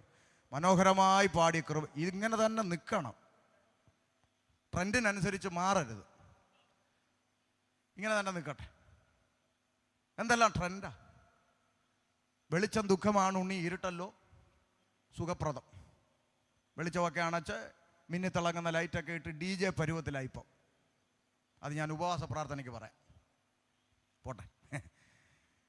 അപ്പൊ ശ്രദ്ധിച്ചേ, മൂക്കി ശ്വാസമുള്ള പേട്ട് മനുഷ്യന്റെ കൽപ്പനയ്ക്കനുസരിച്ച് താളം ചവിട്ടുന്നവനല്ല സൃഷ്ടാവ്. അതൊരു കുഞ്ഞിന് മനസ്സിലാകുന്ന ഭാഷ വേണമെങ്കിൽ അങ്ങ് പറയാം. മനുഷ്യനെ സൃഷ്ടിച്ചത് ആര്? പറ ഉറക്കെ പറ. ഒന്നുകൂടെ ചോദിക്കട്ടെ, മനുഷ്യനെ സൃഷ്ടിച്ചത് ആര്? ദൈവം. ഇനി ഒരു ചോദ്യം കൂടെ ചോദിക്കുക, അതേ സ്പീഡിൽ ഉത്തരം പറയണം. ചോദിക്കാം, ഒന്നുകൂടെ ചോദിക്കാം. മനുഷ്യനെ സൃഷ്ടിച്ചത് ആര്? ഇന്ന് ദൈവത്തെ സൃഷ്ടിക്കുന്ന ആര്? അത് തന്നെ കാര്യം. സിമ്പിൾ, അതിന് ഡിഗ്രി ഒന്നും വേണ്ട. മനുഷ്യനെ സൃഷ്ടിച്ചത് ദൈവം, ഇന്ന് ദൈവത്തെ സൃഷ്ടിക്കുന്നത് മനുഷ്യൻ. മൂക്കി ശ്വാസമുള്ള പേട്ട് മനുഷ്യനാണ്. അങ്ങനുണ്ട്. ഈ മാറ്റം എവിടുന്ന് വന്നു? പാപം അകത്ത് കയറിയപ്പം സൃഷ്ടാവിനെ സൃഷ്ടിക്കാൻ തുടങ്ങി. ഇത്രയേ ഉള്ളൂ, സിമ്പിളാ. ഇതൊന്നും പാപം അകത്തിരിക്കുമ്പോൾ മനസ്സിലാവത്തില്ല കേട്ടോ. പണ്ട് ഷമീർ കൂട്ടുകാരുമായി സന്ധ്യയ്ക്ക് കവലയിൽ ഒത്തുകൂടും. കൂട്ടുകാർ ഒത്തുകൂടിയാൽ ആദ്യത്തെ ഡയലോഗ് ഷെയർ ഇടളിയാ, കുപ്പി എടുക്കാമെന്നാണ്. കൂട്ടുകാരുമായിട്ട് പിരിവിട്ട് കുപ്പിയെടുത്ത് വെള്ളമടിച്ച് ആളില്ലാത്ത വീട്ടിൻ്റെ ടെറസിൻ്റെ മേലെ കയറി പാട്ടും കൂത്തും ഗാനമേളയൊക്കെ നടത്തി അടുത്ത ദിവസത്തെ കുപ്പിക്ക് പൈസ ഇല്ലെങ്കിൽ പിന്നെ അന്ന് രാത്രി നാട്ടുകാരുടെ മരച്ചീനിയും തേങ്ങയും കരിക്കുമൊക്കെ ചാക്കിലാക്കി കൂട്ടുകാരുമായി ഉത്സവപ്പറമ്പിൽ അടിയുണ്ടാക്കി നടന്ന ഭൂതകാലം. അന്നൊക്കെ ആരെങ്കിലും വന്ന് യേശു ദൈവമാണെന്ന് പറഞ്ഞാൽ അവൻ്റെ ചെവിക്കലിനിട്ടൊന്ന് കൊടുക്കാൻ എനിക്ക് തോന്നിയിട്ടുണ്ട് പലവട്ടം. അതുകൊണ്ട് അങ്ങനെ ആർക്കെങ്കിലും തോന്നുന്നെങ്കിൽ വിഷമിക്കണ്ട, മാറും. ചിലപ്പോൾ ഇതൊക്കെ കേൾക്കുമ്പോൾ തോന്നും, മാറിക്കോളും. എനിക്ക് തോന്നിയിട്ടുണ്ടല്ലോ, അതുകൊണ്ട് കുറ്റമൊന്നുമല്ല, മാറും. എന്നാൽ അങ്ങനെ ജീവിച്ച പശ്ചാത്തലത്തിൽ നിന്ന് ജീവിക്കുന്ന ഒരു ദൈവമുണ്ടെന്ന് തിരിച്ചറിയുവാൻ ദൈവം കണ്ണു തുറന്നു. അതുകൊണ്ടാണ് ഇന്ന് രാത്രി ഇവിടെ നിന്ന് വിളിച്ചു പറയുന്നത്, സൃഷ്ടാവിനെ അറിയണം. അതിനായി യോഗം, വേറെ ഒന്നിനുമല്ല. മനുഷ്യൻ സൃഷ്ടാവിനെ അറിയണം, നശിച്ചു പോകരുത്. കള്ളു കുടിച്ച് കഞ്ചാവടിച്ച് പെറ്റതള്ളയ്ക്കും സഹോദരങ്ങൾക്കും കുടുംബത്തിനും ഒന്നും ഭാരമായി നശിച്ചു പോകരുത്. അതാ യോഗത്തിൻ്റെ ഉദ്ദേശം. സ്തോത്രം. അപ്പൊ പറഞ്ഞ വിഷയത്തിലോട്ട് തിരിച്ചു വരാം. അപ്പൊ ദൈവം മനുഷ്യനിർമ്മിതമായ കെട്ടിടങ്ങളിൽ വസിക്കുന്നില്ലെങ്കിൽ പിന്നെ എവിടെയാ ദൈവം വസിക്കുന്നത്? ഇന്ന് രാത്രി ഓതറക്കാരോട് പറയാം, വേദപുസ്തകം വിളിച്ചു പറയുന്നു, ദൈവം വസിക്കാൻ ആശിക്കുന്ന മന്ദിരം എൻ്റെ നിന്റെ ഹൃദയമാകുന്ന മന്ദിരമാണ്. ഇന്ന് രാത്രി തുറക്കപ്പെടേണ്ടത് നിന്റെ ഹൃദയമാണ്. നിന്റെ ഹൃദയത്തിൻ്റെ അകത്ത് വസിക്കുവാൻ ദൈവം ആശിക്കുന്നു. അതുകൊണ്ടാണ് പറഞ്ഞ ഭൂതലത്തിലേക്കും കുടിയിരിപ്പാൻ ഒരുത്തനിൽ നിന്ന് മനുഷ്യജാതി ഉണ്ടാകും. കാരണം ദൈവം വസിക്കുന്നത് മനുഷ്യൻ്റെ ഹൃദയത്തിൽ. അപ്പോൾ ഭൂതലത്തിലെങ്ങും ദൈവം കുടിയിരിക്കണമെങ്കിൽ ഭൂതലത്തിലെങ്ങും ആര് വേണം? മനുഷ്യൻ വേണം. അതുകൊണ്ട് ഒരുത്തനിൽ നിന്ന് മനുഷ്യജാതിയെ സൃഷ്ടിച്ചു. എത്ര മനോഹരം എന്ന് പറഞ്ഞാൽ എന്താ പാസ്റ്ററെ എന്ന് പറഞ്ഞാൽ ഒന്നുകൂടി തെളിവായി പറഞ്ഞു തരാം. കാവിയുടുത്തവനെയും തൊപ്പിയിട്ടവനെയും കൊന്തയിട്ടവനെയും ചരട് കെട്ടിയവനെയും കുടുമ കെട്ടിയവനെയും എല്ലാം ഒറ്റ രക്തത്തിൽ നിന്ന് സൃഷ്ടിച്ചു. ഇതാണ് ബൈബിളിൻ്റെ പ്രഖ്യാപനം. അതുകൊണ്ട് ഓതറക്കാരോട് ഞാൻ ഈ ഉച്ചഭാഷയിലൂടെ ചോദിക്കുക, കാവി ഉടുത്തവനും തൊപ്പിയിട്ടവനും കൊന്തയിട്ടവനും ചരട് കെട്ടിയവനും കുടുമ കെട്ടിയവനെല്ലാം ഒരൊറ്റ രക്തത്തിൻ്റെ ഉടമയാണെന്ന് പഠിപ്പിക്കുന്ന ഈ പുസ്തകത്തെ അല്ലാതെ വേറെ ഏത് പുസ്തകമാണ് ഞങ്ങൾ പ്രസംഗിക്കേണ്ടതെന്ന് പറഞ്ഞതാ. അപ്പുറത്ത് കിടക്കുന്ന ചരട് കെട്ടിയവനും ഇപ്പുറത്ത് കിടക്കുന്ന കാവി ഉടുത്തവനും നിന്റെ കൂടപ്പിറപ്പാണ്, നിന്റെ സഹോദരനാണെന്ന് പഠിപ്പിക്കുന്ന ഈ പുസ്തകമല്ലേ ശരിക്കും പ്രസംഗിക്കപ്പെടേണ്ടത്? ആമേൻ. ഒറ്റ രക്തം, ആദാമ്യ രക്തത്തിൽ നിന്ന് സകല മനുഷ്യജാതിയും സൃഷ്ടിച്ചു. ഇനി അതും തെളിയിക്കാം. നാളെ രാവിലെ 4 ബോട്ടിലെടുക്കുക, 4 മൃഗങ്ങളുടെ രക്തം, ആട്, ആന, പോത്ത്, പശു എടുക്കുക, അടുത്ത ലാബിലേക്ക് കൊടുക്കുക. 10 മിനിറ്റ് മിടുക്കി പെമ്പിള്ളേർ സ്റ്റിക്കർ ഒട്ടിച്ച് തിരിച്ചു വരും. വേണ്ട, ഇത് ആട്, ആന, പോത്ത്, പശു കണ്ടുപിടിക്കാനുള്ള സംവിധാനമൊക്കെ ലാബിൽ നിന്നുണ്ട്. വീണ്ടും 4 ബോട്ടിലെടുക്കണം, മറക്കരുത്. ഒന്നിൽ അടുത്തുള്ള അമ്പലത്തിലെ പൂജാരിയുടെ രക്തം, മറ്റൊന്നിൽ ജമാഅത്ത് പള്ളിയിലെ മുസ്ലിയാരുടെ രക്തം, ഇനി ഒന്നിൽ കത്തോലിക്ക പള്ളിയിൽ അച്ഛൻ്റെ രക്തം, ഇനി ഒന്നിൽ ഞങ്ങളുടെ ഉപദേശിയുടെ രക്തം. അതേ ലാബി കൊടുക്കുക. ഏതെങ്കിലും പിള്ളേർ സ്റ്റിക്കർ ഒട്ടിച്ച് തരും. അതെ മാറിപ്പോവല്ലേ, മൂല ഇരിക്കുന്നു മുസ്ലിയാർ, അപ്പുറത്തിരിക്കുന്നു പള്ളിയിൽ അച്ഛൻ, അപ്പുറത്തിരിക്കുന്നു. തരുവോ? ABCD ഗ്രൂപ്പൊക്കെ തിരിച്ചെന്നിരിക്കും. അതവിടെ നിൽക്കട്ടെ. പിള്ളേർ ഇറങ്ങി വന്നിട്ട് പറയും, മനുഷ്യന്റെ സമയം മെനക്കെടുത്തരുത്, ഇതെല്ലാം മനുഷ്യന്റെ രക്തമൊന്നും, മനുഷ്യന്റെ മണ്ട മലയാളി, മനുഷ്യന്റെ രക്തമൊന്നും, ഒറ്റ രക്തം അല്ലേ? അതുകൊണ്ടല്ലേ ഇവിടെ രക്തം കൊടുക്കുമ്പോൾ ആർക്കും മസിലൊന്നും ഇല്ലല്ലോ. ഉണ്ടോ?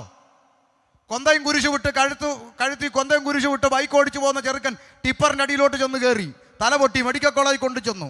ഡോക്ടർ പറഞ്ഞു, ഇപ്പോൾ ഒരു കുപ്പി ബ്ലഡ് അടച്ചാൽ കൊച്ചിനെ രക്ഷിക്കാമെന്ന് പറഞ്ഞു.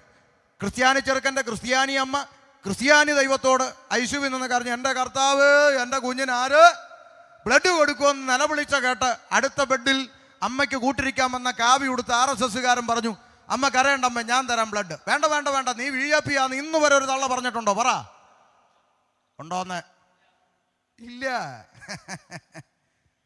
അമ്പലത്തിലെ പൂജാരിയുടെ കിഡ്നി അടിച്ചു പോയി. കിഡ്നിക്ക് മനോരമയെ പരസ്യം ചെയ്തു. പരസ്യം കണ്ടു വന്ന ജമാഅത്ത് പള്ളിയിലെ മുസ്ലിയാർ, പുള്ളിക്ക് പൈസയ്ക്ക് ആവശ്യമുണ്ട്. മുസ്ലിയാരുടെ കിഡ്നി എനിക്ക് വേണ്ട, ഇന്ന് വരെ പൂജാരി പറഞ്ഞിട്ടുണ്ടോ? മണ്ടം മലയാളി. പിന്നെ എന്തിനാടോ ഈ മനുഷ്യന്മാർ തമ്മിലടിക്കുന്നതെന്നായി ഈ ചോദിക്കുന്നേ? എന്തിൻ്റെ പേരിലായി തമ്മിലടിക്കുന്നേ? മേപ്പോട്ട് വലിക്കുന്ന ശ്വാസം കീപ്പോട്ട് വിടാൻ പറ്റാതെ പോയാൽ ദേ കിടക്കുന്നു ഡിം. വന്നെടുക്കുന്നത് കോൺഗ്രസ്സുകാരനാണോ കമ്മ്യൂണിസ്റ്റുകാരനാണോ അപ്പുറത്ത് കിടക്കുന്ന, ഇതൊന്നും പിന്നെ ബോധം തെളിഞ്ഞാലേ അറിയത്തുള്ളൂ. എന്തിൻ്റെ പേരിലാണ് തമ്മിലടിക്കുന്നത്? മനസ്സിലാകുന്നുണ്ടോ? ഇതൊന്നും മനുഷ്യന് തിരിച്ചറിവില്ല. ഇവൻ്റെ ചിന്ത അങ്ങോട്ട് തിന്ന് കുടിച്ച് തടിച്ചു കൊഴുത്ത് ഇല്ല ജിമ്മിലൊക്കെ പോയി ഇല്ല മസിലൊക്കെ ഉരുട്ടി അവിടെ ഇവിടെയൊക്കെ മുഴച്ചു പൊങ്ങി സഞ്ചരിക്കുന്ന ഇറച്ചിക്കട പോലെ ഇങ്ങനെ നടക്കുമ്പോൾ ഇവൻ്റെ ചിന്ത ആരെയും കയറി അങ്ങ് എന്തും എടാ മേപ്പോട്ട് വലിക്കുന്ന ശ്വാസം കീപ്പോട്ട് വിടാൻ പറ്റാതെ പോയാൽ നീ എത്ര കിലോ ഇറച്ചി ഉണ്ടെങ്കിലും റോഡേ കിടക്കും. അതുകൊണ്ട് ദൈവത്തെ ഭയപ്പെട്ട് ജീവിച്ചോണം. മനസ്സിലാകുന്നുണ്ടോ? ഇത്രേ ഉള്ളൂ മനുഷ്യൻ. വേദപുസ്തകം പഠിപ്പിക്കുന്ന അത്രേ ഉള്ളൂ. ഒറ്റ രക്തത്തിൽ നിന്ന് മനുഷ്യജാതിയെ സൃഷ്ടിച്ചു. അല്ലെങ്കിൽ തന്നെ ജാതി മതമൊന്നും ഇല്ലാത്ത നിമിഷം വരുവടാ മനുഷ്യാന്ന് പ്രകൃതി തന്നെ പഠിപ്പിച്ചിട്ട് പഠിച്ചോ? 2 പ്രളയം പഠിച്ചില്ല. നിന്റെ പറമ്പിലെ വെള്ളം എന്തിനാടി എൻ്റെ പറമ്പിൽ കൂടെ വരുന്നതെന്ന് ചോദിച്ച് രാവിലെ അടി ഉണ്ടാക്കുന്ന കുഞ്ഞമ്മ ഏതെങ്കിലും പറമ്പിൽ കൂടെ ഈ വെള്ളം ഒന്ന് പോയാൽ മതി ഈശ്വര എന്ന് നിലവിളിച്ചു. എന്നിട്ട് പഠിച്ചോ? പഠിച്ചില്ല. സ്തോത്രം അല്ലേ? പട്ടിയുണ്ട് സൂക്ഷിക്കുക എന്ന് ബോർഡ് വെച്ചോ വീട്ടിൻ്റെ അകത്ത്. അന്യർ അകത്ത് പ്രവേശിക്കരുത്, പട്ടിയുണ്ട് സൂക്ഷിക്കുക. വെള്ളം അകത്തോട്ട് കയറിയപ്പോൾ മക്കളും കൊച്ചുമക്കളും കൂടെ അന്യരെ വിളിക്കുക, ഒരു ബന്ധമില്ലാത്തവരെ വിളിക്കുക. പപ്പായും മമ്മിയും കുടുങ്ങിക്കിടക്കുന്നു, പോയി രക്ഷിക്കണം. എവിടെ? പാണ്ടനാട്. അന്യര് കയറി രക്ഷിച്ചു. വെള്ളമൊക്കെ ഇറങ്ങി 3 മാസം കഴിഞ്ഞപ്പോൾ മക്കൾ നാട്ടിൽ വന്ന് മതിലിന് 2 കട്ടയും കൂടെ പൊക്കി കെട്ടിയിട്ട് അടുത്ത ബോർഡ് വെച്ചു, അന്യരകത്ത് പ്രവേശിക്കരുത്, പുതിയ പട്ടിയുണ്ട് സൂക്ഷിക്കുക. പഴയ പട്ടി ഒഴുകിപ്പോയി. മനുഷ്യൻ്റെ ഒരു ചിന്ത നോക്കണേ. ഇല്ല, ദുരിതാശ്വാസ ക്യാമ്പിലോട്ട് കൊണ്ടിട്ടപ്പം അവന് കിടക്കാൻ ടാർപ്പായാലും കുഴപ്പമില്ല, ഉടുത്തിരുന്ന ലുങ്കി ആയാലും കുഴപ്പമില്ല, ചോറ് കൊണ്ടുവന്നത് പാസ്റ്ററായാലും പ്രശ്നമില്ല, അച്ഛനായാലും പ്രശ്നമില്ല, പൂജാരി ആയാലും പ്രശ്നമില്ല, അതിൻ്റെ അകത്ത് അച്ചാറായാലും പ്രശ്നമില്ല, ഉണക്കമീനായാലും പ്രശ്നമില്ല. അങ്ങോട്ടും ഇങ്ങോട്ടും വാരി തിന്നുന്നു. പിന്നെ വെള്ളത്തിൽ കൂടെ ഒഴുകി പോകാതിരിക്കാൻ കൈ പിടിച്ച് കയറ്റുന്നു, കുനിഞ്ഞു നിന്നും മുതുക് ചവിട്ടിക്കയറാൻ മുതുക് കാണിച്ചു കൊടുക്കും. എന്തൊരു ഇതൊക്കെ കാണുമ്പോൾ നമ്മൾ ഓർക്കും, ദൈവമേ എന്നും പ്രളയമായിരുന്നെങ്കിൽ. എന്തൊരു സ്നേഹം! Praise the Lord. ഭയങ്കര സ്നേഹമല്ലേ? പക്ഷെ ദാ പറയും മുമ്പേ ഇവന്റെ സ്വഭാവം മാറി. എന്താ? ഈ അകത്തിരിക്കുന്നതിനാ മോക്ഷം വേണ്ടത്, പാപത്തിൽ നിന്നാ മോചനം പ്രാപിക്കേണ്ടത്. വെള്ളപ്പൊക്കത്തിൽ നിന്നല്ല, പാപത്തിൽ നിന്ന് മോക്ഷം പ്രാപിക്കണം. അപ്പൊ ഒറ്റ രക്തത്തിന്റെ ഉടമയായ ആദാമ്യ പരമ്പരയിലേക്ക് ആദാമ്യ പാപം പ്രവേശിച്ചു എന്നാണ് വേദപുസ്തകം പറയുന്നത്. ഇനി ഒന്നുകൂടി ലളിതമായി പറഞ്ഞാൽ, എയ്ഡ്സ് രോഗിയായ അപ്പനും അമ്മയ്ക്കും ജനിക്കുന്ന കുഞ്ഞ് ആരാ? കുഞ്ഞേ എയ്ഡ്സ് രോഗി. ചോരക്കുഞ്ഞ് ചെയ്ത തെറ്റെന്താന്ന് നേഴ്സുമാരൊക്കെ ഉണ്ട്, ഒന്ന് പറഞ്ഞതാ. ഈ കുഞ്ഞ് ചെയ്ത തെറ്റെന്താന്ന് നിങ്ങൾ ആരെങ്കിലും പറഞ്ഞതാ? കുഞ്ഞ് വല്ലതും തെറ്റ് ചെയ്തോ? അപ്പനും അമ്മയും വഴിവിട്ട് ജീവിച്ചതിൻ്റെ ഫലം ഒരു തെറ്റും ചെയ്യാത്ത കുഞ്ഞ് ഒരു ജന്മം മുഴുവൻ അനുഭവിച്ച് മരിക്കും. അത് ഇവിടുത്തെ മെഡിക്കൽ സമ്മതിക്കുന്നു, ഡിഗ്രി സമ്മതിക്കുന്നു, ശാസ്ത്രം സമ്മതിക്കുന്നു. കാരണം അവർക്കൊരു ഉത്തരവുണ്ട്, ഉപദേശി അത് രക്തത്തിലൂടെ വന്നതാണ്. ഞങ്ങൾക്ക് ഒരു ഉത്തരവുണ്ട്, ഒറ്റ രക്തത്തിൽ നിന്നാണ്, ആദാമ്യ രക്തത്തിൽ നിന്നാണ് ഉലകത്തിലെ സകല മനുഷ്യനും സൃഷ്ടിക്കപ്പെട്ടത്. അതുകൊണ്ട് ഏകനാൽ പാപവും പാപത്താൽ മരണവും മനുഷ്യരിലേക്ക് പ്രവേശിച്ചിരിക്കുന്നു. സകല മനുഷ്യന്റെ അകത്ത് പാപം പ്രവേശിച്ചു. ഈ യാഥാർത്ഥ്യമാണ് മനുഷ്യൻ എന്ന് പറയുന്നവൻ തിരിച്ചറിയേണ്ടത്. ഈ പാപം അകത്ത് കുടിയിരിക്കുന്നു. ഹൃദയത്തിന്റെ അകത്ത് പാപം പ്രവേശിച്ചു. അടുത്ത ചിന്ത വേഗത്തിൽ പറയാം. പാപം മനുഷ്യന്റെ അകത്ത് പ്രവേശിച്ചപ്പോൾ മനുഷ്യന് സംഭവിച്ച ഏറ്റവും വലിയൊരു ദുരന്തത്തെ തിരുവചനം രേഖപ്പെടുത്തിയിരിക്കുന്നു. വായിക്കാം. റോമാലേഖനം 1-ാം അധ്യായം 21, 22, 23 തിരുവചനങ്ങളിലൂടെ വേഗത്തിൽ. പാപമകത്ത് കയറിയപ്പോൾ മനുഷ്യൻ സംഭവിച്ച അനേക പരാജയങ്ങളുണ്ട്, ദുരന്തങ്ങളുണ്ട്. അതിൽ പ്രധാനപ്പെട്ട ഒരു പോയിന്റ് ഇവിടെ എഴുതി വച്ചിരിക്കുന്നു. വായിക്കാം. അവർ ദൈവത്തെ അറിഞ്ഞിട്ടും അവനെ ദൈവമെന്ന് ഓർത്ത് മഹത്വീകരിക്കുകയോ നന്ദി കാണിക്കുകയോ ചെയ്യാതെ തങ്ങളുടെ നിരൂപണങ്ങളിൽ വ്യർത്ഥരായി തീർന്നു. കേട്ടോ കേട്ടോ കേട്ടോ മനുഷ്യൻ ദൈവത്തെ അറിഞ്ഞിട്ടും, ഒരു സൃഷ്ടാവുണ്ട്, ഒരു ഈശ്വരനുണ്ട്, സകലത്തെയും പടച്ചുണ്ടാക്കിയ ഒരു മഹാദൈവമുണ്ട്. മനുഷ്യൻ അറിയണം. എന്തിനാ ഈ ദൈവം ഉണ്ടെന്ന് വിശ്വസിക്കാൻ ഒത്തിരി തലച്ചോറൊന്നും വേണ്ട. അതെ, ഇപ്പം നമ്മൾ ഈ പല സ്ഥലങ്ങളിലും നല്ല 6 വരി പാതയും 4 വരി പാത ഹൈവേ നമ്മൾ കണ്ടിട്ടുണ്ട്. 1 വേ.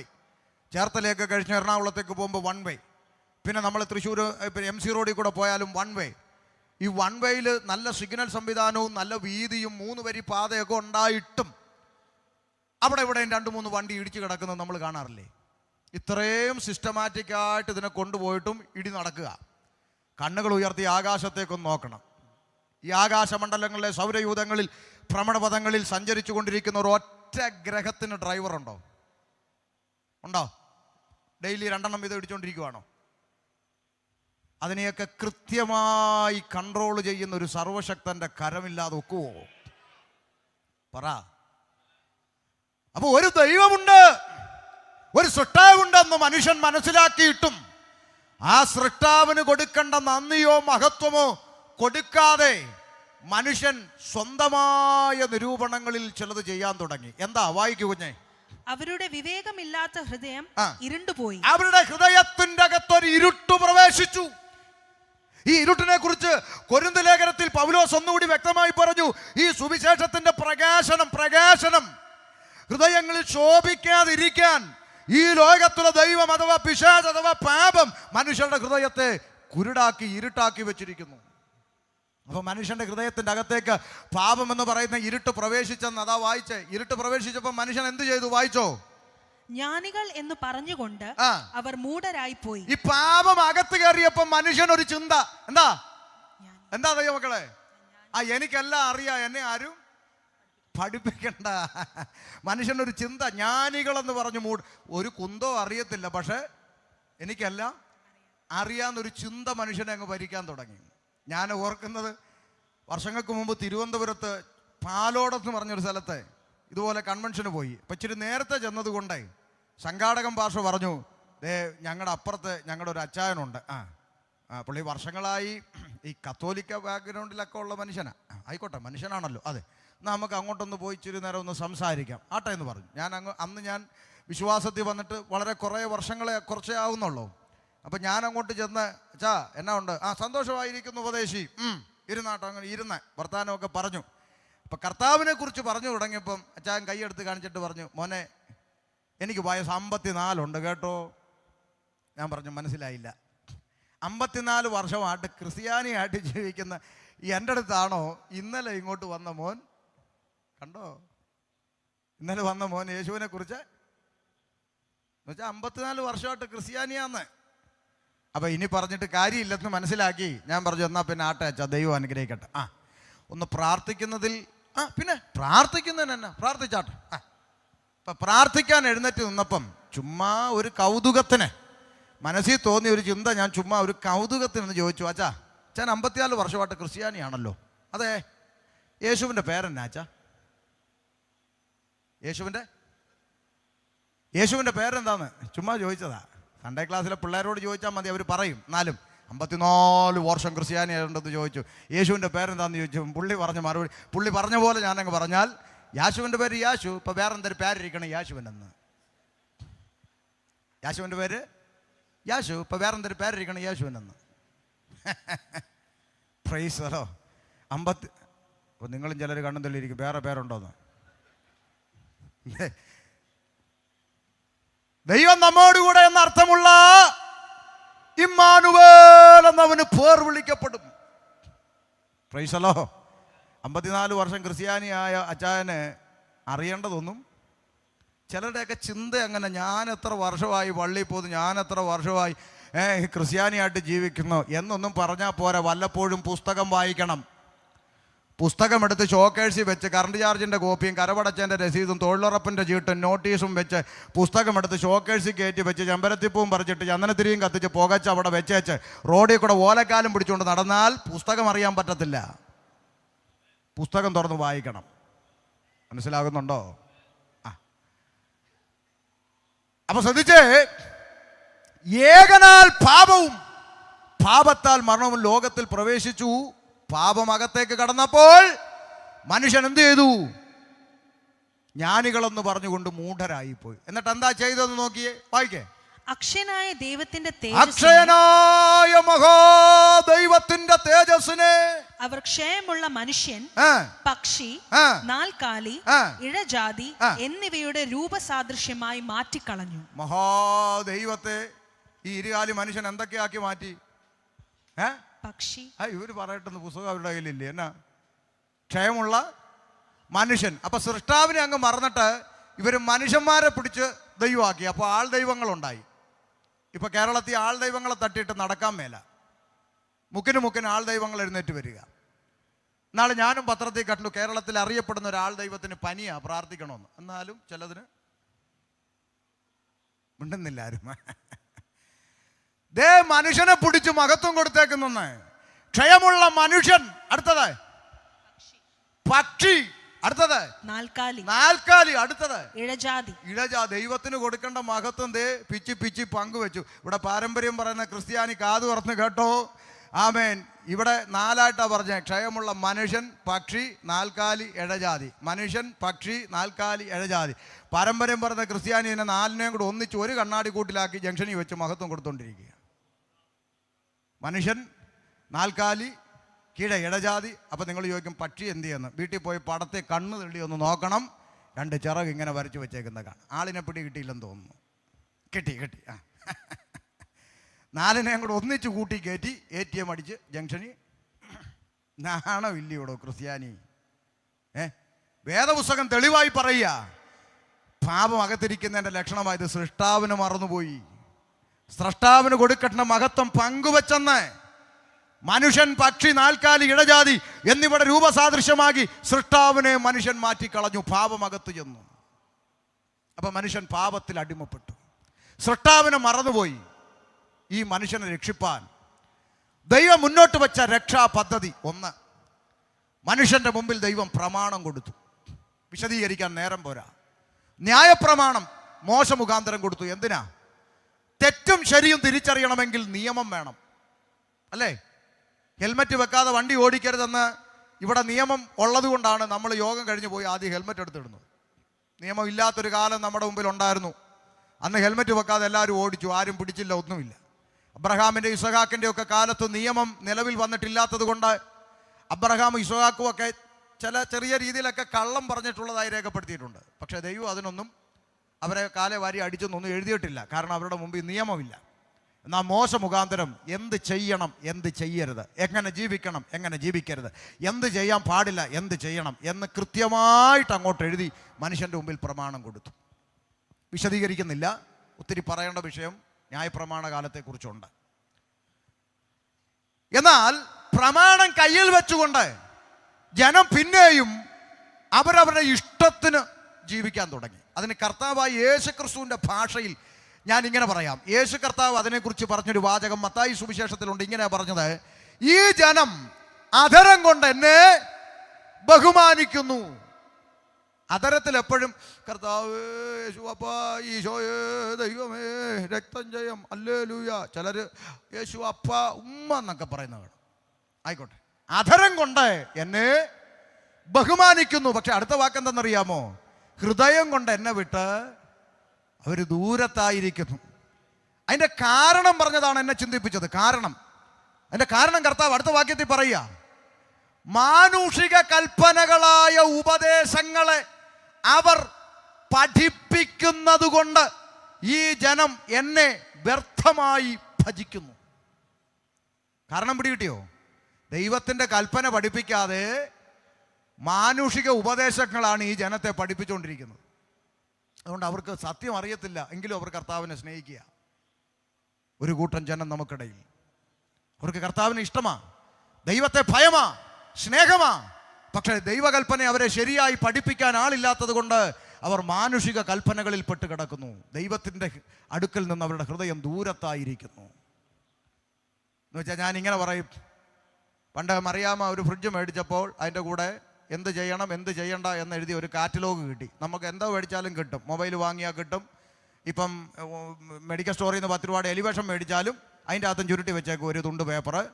ഇങ്ങനെ ചെയ്യണം, ഇങ്ങനെ ചെയ്യരുത്, ആഹാരത്തിൻ്റെ അടുത്ത് വെക്കരുത്, പിള്ളേരുടെ അടുത്ത് വെക്കരുത് എന്നൊക്കെ പറഞ്ഞിട്ട് കിട്ടും. ഇതുപോലെ മറിയാമ്മയ്ക്കും കിട്ടി ഒരു കാറ്റലോഗ്, എങ്ങനെ ഉപയോഗിക്കണം എങ്ങനെ. മറിയാമ്മ ഈ കാറ്റലോഗ് കൊണ്ടുവന്ന് ഫ്രിഡ്ജിൻ്റെ തലയിൽ വെച്ചൊരു കമ്പിളി തുണി എടുത്ത് അങ്ങ് മൂടി. ഇപ്പോൾ കാറ്റലോഗ് എവിടെ ഇരിക്കുക? ഫ്രിഡ്ജിൻ്റെ മുകളിൽ, കമ്പിളി തുണിയുടെ കീഴേ. 2 ദിവസം കഴിഞ്ഞപ്പോൾ പുതിയ ഫ്രീസർ ഐസ് കട്ട പിടിച്ച് നിറഞ്ഞു. ഇപ്പം മറിയാമ്മ അടുക്കളയിൽ പോയി ഒരു പിച്ചാത്തി എടുത്തുകൊണ്ട് കുത്തി ഇളക്കാൻ വരിക. പിന്നെ കൊച്ചുമോൻ അവിടെ നിൽപ്പുണ്ട്, കമ്പ്യൂട്ടർ ചെറുക്കൻ. അവൻ പറഞ്ഞു, അമ്മാമ്മ എവിടെ പോവാ? എടാ ഫ്രീസർ കട്ടിയായിട്ട് കുത്തി ഇളക്കാൻ. എൻ്റെ പൊന്നെ അമ്മാമ്മേ, എന്നാടാ വല്ലപ്പോഴും എങ്കിലും ആ കമ്പനിക്കാർ തന്ന പുസ്തകം എടുത്തൊന്ന് വായിക്കുക. പുസ്തകം എന്ത് ചെയ്യുക? ആ പുസ്തകം ഫ്രിഡ്ജിൻ്റെ തലയിൽ ഇരിപ്പുണ്ടെന്ന്. അതെടുത്ത് വായിക്കേ. ഈ ഫ്രീസറിൻ്റെ അകത്ത് ഗ്യാസ് നിറച്ച കുഴലുകളുണ്ട് ഇങ്ങനെ. അതുകൊണ്ടാണ് ഇത് തണുക്കണ വെള്ളം. മൊനയുള്ള കമ്പിയും പിന്നും പിച്ചാത്തിയും സൂചിയും ഒന്നും കൊണ്ട് അതിനകത്തിട്ട് കുത്തരുതെന്ന്. അങ്ങനെ കുത്തി ആ ഗ്യാസ് ലീക്കാവും, പിന്നെ ഇത് വർക്ക് ചെയ്യല. അപ്പോൾ പിന്നെ ഇത് ഓഫ് ചെയ്തിട്ട് ഇത് അലിച്ച് കളയണമെന്നൊക്കെ അതിനകത്ത് എഴുതി വെച്ചു. വല്ലപ്പോഴും അതെടുത്തൊന്ന് വായിക്കണം. ഉടനെ മറിയാമ്മ പറയുക, പിന്നെ കമ്പനിക്കാരങ്ങനെ എന്തെല്ലാം എഴുതി വെക്കും. ഞാൻ ഇത് ഇന്നും ഇന്നലെയും തുടങ്ങിയ കുത്തല്ല, ഞങ്ങളുടെ വല്യപ്പച്ചൻ്റെ കാലം തൊട്ട് ഈ കുത്താന്ന്. ഇങ്ങനെ കുത്തുന്ന്. കുത്ത് പല്ലാൻ്റെ ഇപ്പം എന്താ പറയാൻ? എടാ ക്രിസ്ത്യാനിയോട് ഇത് പറയുമ്പോൾ അവൻ പറയാം, ആ പുസ്തകത്തിൽ അങ്ങനെ പലതും പറയും, പക്ഷെ ഞങ്ങളിത് ഞങ്ങളുടെ വല്യപ്പൻ്റെ കാലം തൊട്ട് ഇങ്ങനെ കുത്ത്. എടാ പുസ്തകം എടുത്ത് വായിച്ചു നോക്കാൻ. ഇത് ദൈവത്തിൻ്റെ പ്രമാണം. ജനത്തിന് കൊടുത്തിട്ടും പ്രമാണം വെച്ചുകൊണ്ട് പിന്നെയും ജനം മാനുഷിക ഇഷ്ടത്തിനനുസരിച്ച് ജീവിച്ച് മുന്നോട്ട് പോകുമ്പോൾ അടുത്ത സ്റ്റെപ്പ് ദൈവം മനുഷ്യന്റെ മുമ്പിൽ പ്രവാചകന്മാരെ അയക്കുക. പുസ്തകം വായിക്കണം. യെശയ്യാ, യിരെമ്യാ, എഹെസ്കേൽ, ദാനിയേൽ, ഹോശേ, യോവേൽ തുടങ്ങി പ്രവാചകഗണത്തെ രംഗത്തിറക്കി. എന്തിനാ? ഇപ്പോഴും നമുക്ക് ഇഷ്ടമുള്ള ഒരു കൂട്ടരാ. ആര്? അമ്മാമ്മമാരൊന്നും മിണ്ടുന്നില്ല. ആര്? പിന്നെ ഉപവാസ പ്രാർത്ഥനയ്ക്ക് ഒരു പാസ്റ്റർ വിളിക്കണമെന്ന് പറഞ്ഞാൽ കമ്മിറ്റി ആദ്യം ചോദിക്കും, ദൂത് പറയൂ, വചനം പ്രസംഗിക്കുമെന്നല്ല. പിന്നെ ഇവരുദ്ദേശിക്കുന്ന ദൂത് എന്താണെന്നറിയോ? നടുവേദന, പല്ലുവേദന, ഉളുക്ക്, പിരിപ്പ്, തരിപ്പ്. അമ്മാമ്മയുടെ നടുവേദന ഇപ്പോൾ തന്നെ. വാട്ടുപിടിച്ചവന്മാരെ കൊണ്ട് ഒരു രക്ഷയില്ല. നിങ്ങൾ ഇപ്പം ഇരുന്ന് ചിരിക്കും, വേണമെങ്കിൽ കൈ അടിക്കും. നാളെ ഇങ്ങനെയുള്ളവന്മാർ വരുമ്പോൾ അവിടെ പോയി തലയും കുമ്പിട്ട് നിൽക്കും. പ്രവാചകന്മാർ, ദൈവത്തിൻ്റെ പ്രവാചകന്മാരിൻ്റെ അകത്തുണ്ട് കേട്ടോ. പ്രവചന ശുശ്രൂഷ ഇതിൻ്റെ അകത്തുണ്ട് കേട്ടോ, തെറ്റിദ്ധരിക്കരുത്. പക്ഷെ ദൈവത്തിൻ്റെ പ്രവാചകന്മാരുടെ ജോലി ജഡത്തെ സന്തോഷിപ്പിക്കുന്ന ദൂത് പറയുന്നതല്ല. ജഡത്തെ സന്തോഷിപ്പിക്കുന്നതൊന്നും പരിശുദ്ധാത്മാവിലല്ല. പരിശുദ്ധാത്മാവ് നിന്നോട് ദൂത് പറഞ്ഞാൽ അത് നിന്നെ ദൈവത്തിങ്കലേക്കും നിത്യതയിലേക്കും അടുപ്പിക്കുന്നതായിരിക്കും. ഈ വ്യത്യാസം തിരിച്ചറിഞ്ഞോണം. അല്ലാതാണ്ട് ഈ ചെങ്ങന്നൂരും ഒക്കെ ഓരോ വട്ടന്മാരിരുന്ന് വിളിച്ച് പറയുന്നുണ്ട്, നിൻ്റെ വീട്ടിലേക്ക് വരുമ്പോൾ ഒരു മാങ്ങയില്ലേ? ഉണ്ട്. അതിൻ്റെ അപ്പുറത്തൊരു തേങ്ങയില്ലേ? ഉണ്ട്. ഇപ്പുറത്തൊരു അടക്കയില്ലേ? ഉണ്ട്. മാങ്ങയും തേങ്ങയും അടക്കയും ടാറിട്ട റോഡ്, ഇടിഞ്ഞു കിടക്കുന്ന റോഡല്ലേ അത്. അപ്പം പിന്നെ അങ്ങ് മോങ്ങാൻ പെണ്ണുങ്ങൾ റെഡിയായിട്ട് നിൽക്കുകയല്ലേ? ഒന്നും പറയണ്ട. ഇതെല്ലാം പറഞ്ഞിട്ട് എന്നിട്ട് അടുത്ത് ചോദിക്കും, നിങ്ങൾ എത്ര പേരുണ്ട് വീട്ടിൽ? അത് മാത്രം പരിശുദ്ധാത്മാവിനെ അറിഞ്ഞുകൂടാ കേട്ടോ, ക്ഷമിക്കണം. മാങ്ങ അറിയാം, തേങ്ങ അറിയാം. എന്ത് കാലം എത്ര! ഞാൻ എൻ്റെ ദൈവാസന്മാരെ വേദന കൊണ്ട് പറയാം, 10ാം ക്ലാസ്സിൽ നിന്ന് നേരെ അംഗൻവാടിയിലോട്ടാണ് ഇപ്പോൾ പോകുന്നത്. പഠിച്ച് 10ാം ക്ലാസ്സിൽ ചെന്നിട്ട് നേരെ ബാക്കി ഉപവാസ പ്രാർത്ഥനയ്ക്ക് പറയാം പാഷേ, അല്ലെങ്കിൽ ഇവർ വിഷമിക്കും. യോഗം മുടക്കി കാശ് മുടക്കി വെച്ചിട്ട് വഞ്ചിക്കപ്പെടാതിരിക്കാനാണ് ഇത് പറയുന്നത്. പ്രവാചകന്മാര് നിനക്ക് കാറ് കിട്ടും, ലോറി കിട്ടും, നിന്നെ തണുപ്പുള്ള രാജ്യങ്ങളിലായിരിക്കും, വിസ ശരിയാവും, പാസ്പോർട്ട് കൊണ്ടുവന്നിട്ടുണ്ടോ, ഇപ്പം അടിക്കും. ഇതൊന്നുമല്ല പരിശുദ്ധാത്മാവിൻ്റെ ജോലി. ചേച്ചിയുടെ കഷണ്ടിയിൽ മുടി കിളിർക്കുന്നു, ചേട്ടൻ്റെ പല്ലിൻ്റെ പോട് യേശു അടക്കും. പിന്നെ യേശുവിന് ഇപ്പോൾ ഇതൊക്കെയാ പണി. ഒന്നുമല്ല. പ്രവാചകന്മാർ വിളിച്ചു പറഞ്ഞു, കന്യക ഗർഭിണിയായ ഒരു മകനെ പ്രസവിക്കും, ദൈവം നമ്മോടുകൂടെ എന്നർത്ഥമുള്ള ഇമ്മാനുവേൽ എന്ന് പേർ വിളിക്കപ്പെടും. അവൻ അത്ഭുത മന്ത്രി, വീരനാം ദൈവം, സമാധാനത്തിന്റെ പ്രഭു, അവനാണ് നിത്യ പിതാവ്. മനുഷ്യരെ അവരുടെ പാപങ്ങളിൽ നിന്ന് മോചിപ്പിക്കാൻ ഒരടയാളം ദൈവം നിങ്ങൾക്ക് തരും. കന്യകയിൽ നിന്ന് ഒരു പുരുഷ പ്രജ ഉരുവാകും. യെശയ്യാവ് വിളിച്ചു പറഞ്ഞത് എപ്പോഴാണെന്നറിയാമോ? യേശുക്രിസ്തു ഭൂതലത്തിൽ ജനിക്കുന്നതിന് ഏകദേശ കണക്ക് പണ്ഡിതന്മാർ വിലയിരുത്തുന്നത് 700-ൽ പരം വർഷങ്ങൾക്ക് മുമ്പ് കന്യക ഗർഭിണിയായ ഒരു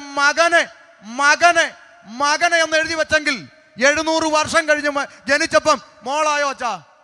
മോനായിരുന്നു. അതാ ദൈവത്തിന്റെ പ്രവാചകൻ. ഇവിടെ ഇറങ്ങുന്നവന്മാർ 6 മാസം ഉള്ളപ്പോൾ മോനാ കേട്ടോ, പ്രസവിച്ചപ്പോൾ മോളാ. പിന്നെ ആ വഴി അല്ല. കൃത്യം വളരെ കൃത്യമായി പ്രവചിച്ചു. 300 വർഷങ്ങൾ പിന്നിട്ടപ്പോൾ അടുത്ത പ്രവാചകൻ രംഗത്ത് വന്നു. ആര്? മീഖ പ്രവാചകൻ. മീഖ രംഗത്ത് വന്ന് പറഞ്ഞു, യെശയ്യാവ് പ്രവചിച്ച ആ രക്ഷകനുണ്ടല്ലോ, അവൻ ബത്ലഹേം എന്ന ഗ്രാമത്തിൽ എഫ്രാത്ത എന്ന വില്ലേജിൽ പിറക്കും. ഇന്ന് രാത്രി ഓതറക്കാരോട് അല്പം അഭിമാനത്തോടെ പറയാം, ജനിക്കുന്നതിന് വർഷങ്ങൾക്ക് മുമ്പ് ജനിക്കുന്ന പഞ്ചായത്തും വില്ലേജും വരെ പ്രവചിച്ചു വെച്ചിട്ട് പ്രവചിച്ച പോലെ ഒരുത്തൻ ഈ ഭൂതലത്തിൽ ജനിച്ചിട്ടുണ്ടെങ്കിൽ ഇന്ന് രാത്രി ഷമീർ അബ്ദുൽ സലാം പ്രസംഗിക്കുന്ന യേശു ക്രിസ്തു അല്ലാതെ ഉലകത്തിൽ ഒരുത്തൻ അങ്ങനെ ജനിച്ചിട്ടില്ല. ഉണ്ടോ? ഇല്ല. ഗുരുക്കന്മാരും മഹാരഥന്മാരും ഒത്തിരി ജീവിച്ചിരുന്ന ഈ മണ്ണിൽ അവരാരും ജനിക്കുന്നതിന് ഒരു 6 മാസം മുമ്പ് പോലും പറഞ്ഞിട്ടില്ല ഇങ്ങനെ ഒരു മഹാന്റെ ഇന്ന സ്ഥലത്ത് ജനിക്കുമെന്ന് പറഞ്ഞിട്ടില്ല. യേശുക്രിസ്തു ജനിക്കുന്നതിന് വർഷങ്ങൾക്ക് മുമ്പേ പ്രവചനാത്മാവിൽ രേഖപ്പെടുത്തി ഇങ്ങനെ ജനിക്കും, ഇന്ന വിധം ഇന്ന സ്ഥലത്ത് ജനിക്കും. 100 കണക്കിന് പ്രവചനങ്ങളെ നിവർത്തീകരിച്ചുകൊണ്ട് ഞാൻ പ്രസംഗിക്കുന്ന യേശുക്രിസ്തു മനുഷ്യരുടെ പാപത്തിനു വേണ്ടി ഒരിക്കലായി ലോകത്തിലേക്ക് ഇറങ്ങി വന്നു. വേഗത്തിൽ പറഞ്ഞ് അവസാനിപ്പിക്കാം. 33 തിരുവയസ്സുവരെ ഭൂതലത്തിൽ ജീവിച്ച കർത്താവായ യേശുക്രിസ്തു, യേശുക്രിസ്തുവിന്റെ ജനനം പരസ്യമായിരുന്നു. യേശുക്രിസ്തുവിന്റെ ജീവിതം പരസ്യമായിരുന്നു. യേശുക്രിസ്തുവിന്റെ മരണം പരസ്യമായിരുന്നു. ഒരു തുറന്ന പുസ്തകമായി ജീവിച്ച കർത്താവ്. ഞാൻ എന്നോട് സംസാരിക്കാൻ വരുന്ന ആളുകളോട് ചോദിക്കാറുണ്ട്, ഞാൻ പ്രസംഗിക്കുന്ന യേശുക്രിസ്തു ഈ ഭൂമിയിൽ എത്ര കാലം ഉണ്ടായിരുന്നു? അത്രയും കാലം വരെ യേശു പറഞ്ഞത് ഇന്നും ഞങ്ങൾക്ക് പറയാം, യേശു ചെയ്തത് ഇന്നും ചെയ്യാം, നാളെ ജനിക്കാൻ പോകുന്ന ഒരു കുഞ്ഞിനും അത് ചെയ്യാം, ഏത് കാലഘട്ടത്തിലും ചെയ്യാം. നിങ്ങളുടെ നേതാക്കന്മാർ പറഞ്ഞതും പഠിപ്പിച്ചതും വല്ലോ ഇന്ന് ചെയ്യാൻ തുടങ്ങിയാൽ അകത്ത് കിടന്ന് ഉണ്ട തിന്നുവേ എന്ന് പറയാറുണ്ട്. മനസ്സിലായോ? ഇന്ന് ചെയ്യാൻ പറ്റത്തില്ല. എന്നാൽ യേശു പഠിപ്പിച്ചത് എല്ലാ കാലത്തുമുള്ളവർക്കും ചെയ്യാം. തുറന്ന പുസ്തകം, മാതൃകയുള്ള ജീവിതം. സർവമനുഷ്യന്റെയും പാപത്തിന് പരിഹാരം വരുത്തുവാൻ പാപത്തിന്റെ ശമ്പളമാകുന്ന മരണമെന്ന ശിക്ഷാവിധി ചുമലിൽ ഏറ്റെടുത്തുകൊണ്ട് ഞാൻ പ്രസംഗിക്കുന്ന യേശുക്രിസ്തു കാൽവരിയുടെ കൊലക്കളത്തിലേക്ക് നടന്നു കയറി. ഇന്ന് രാത്രി പുറം കണ്ണടച്ച് അകക്കണ്ണ് തുറന്ന് കാൽവരിയിലേക്ക് നോക്കിയാൽ ഒരു കാഴ്ച കാണാം. 1000-ങ്ങളിൽ 10,000-ങ്ങളിൽ സുന്ദരനായവൻ, വെണ്മയും ചുവപ്പുമുള്ളവൻ, എൻ്റെ പ്രിയനെന്ന് ശൂനേങ്കാരത്തി പറഞ്ഞപ്പോൾ അപ്പുറത്തെ പ്രവാചകൻ വിളിച്ചു പറഞ്ഞു, അല്ലല്ല, അവനെ കണ്ടാൽ ആളല്ല എന്ന് തോന്നുമാർ അവൻ വിരൂപനാണ്. അവനെ കണ്ടാൽ രൂപഗുണമില്ല, അവൻ ആഗ്രഹിക്കത്തക്ക സൗന്ദര്യമില്ല. ഒന്ന് ചിന്തിക്കണം. 1000-ങ്ങളിൽ 10,000-ങ്ങളിൽ സുന്ദരനായവൻ, വെണ്മയും ചുവപ്പുമുള്ള ഇവൻ എന്തു പറ്റി? കാൽവരിയുടെ കൊലക്കളത്തിൽ എന്നെയും നിന്നെയും രക്ഷിപ്പാൻ. ആമേൻ. കാൽവരിയിൽ പീഡനങ്ങൾ ഏറ്റുവാങ്ങിക്കൊണ്ട് ഒരു മാംസക്കഷ്ണത്തെ തൂക്കിയിട്ടിരിക്കുന്നത് പോലെ കാൽവരിയുടെ കൊലക്കളത്തിൽ പിടയുന്ന യേശുക്രിസ്തുവിനെ ഇന്ന് രാത്രി എത്ര ഹൃദയങ്ങളിൽ കാണാൻ സാധിക്കുന്നുണ്ട്? മറക്കരുത്, എന്നെയും നിന്നെയും പാപത്തിൻ്റെ പടുകുഴിയിൽ നിന്ന് രക്ഷിപ്പാൻ എൻ്റെ യേശു കാൽവരിയിൽ എനിക്കും നിനക്കും പകരമായി യാഗമായി മാറി. അരിമത്ഥ്യക്കാരനായ യോസേഫിന്റെ കല്ലറക്കൽ യേശുക്രിസ്തുവിന്റെ ഭൗതിക ശരീരം അടക്കം ചെയ്യപ്പെട്ടു. ഞാനിങ്ങനെ പറയാം, ഒരു ബാങ്കിന്റെ മുമ്പിൽ പോലീസ് കാവൽ നിൽക്കുന്നത് നമുക്ക് മനസ്സിലാക്കാം. ഒരു ATM കൗണ്ടറിന്റെ മുമ്പിൽ പോലീസും സെക്യൂരിറ്റി നിൽക്കുന്നത് നമുക്ക് മനസ്സിലാക്കാം. ഒരു ഡെഡ് ബോഡിയുടെ മുമ്പിൽ പട്ടാളക്കാർ തോക്കും കൊണ്ട് നിൽക്കേണ്ട ആവശ്യമുണ്ടോ? ഡെഡ് ബോഡി ആരെങ്കിലും എടുത്തുകൊണ്ട് പോവോ? ചരിത്രത്തിലാദ്യമായി യേശുക്രിസ്തുവിൻ്റെ കബറിടത്തിൻ്റെ മുമ്പിൽ അതാ കണ്ണിൽ അഗ്നിയും കയ്യിൽ ആയുധവുമായി റോമൻ പടയാളികൾ കാവൽ നിൽക്കുന്നു. എന്തിന്? ഇവൻ ജീവിച്ചിരുന്നപ്പോൾ പ്രഖ്യാപിച്ചു, മനുഷ്യപുത്രൻ അനേകരുടെ പാപങ്ങൾക്ക് വേണ്ടി ജീവനെ കൊടുക്കുകയും അതിനെ തിരികെ പ്രാപിക്കുകയും ചെയ്യും.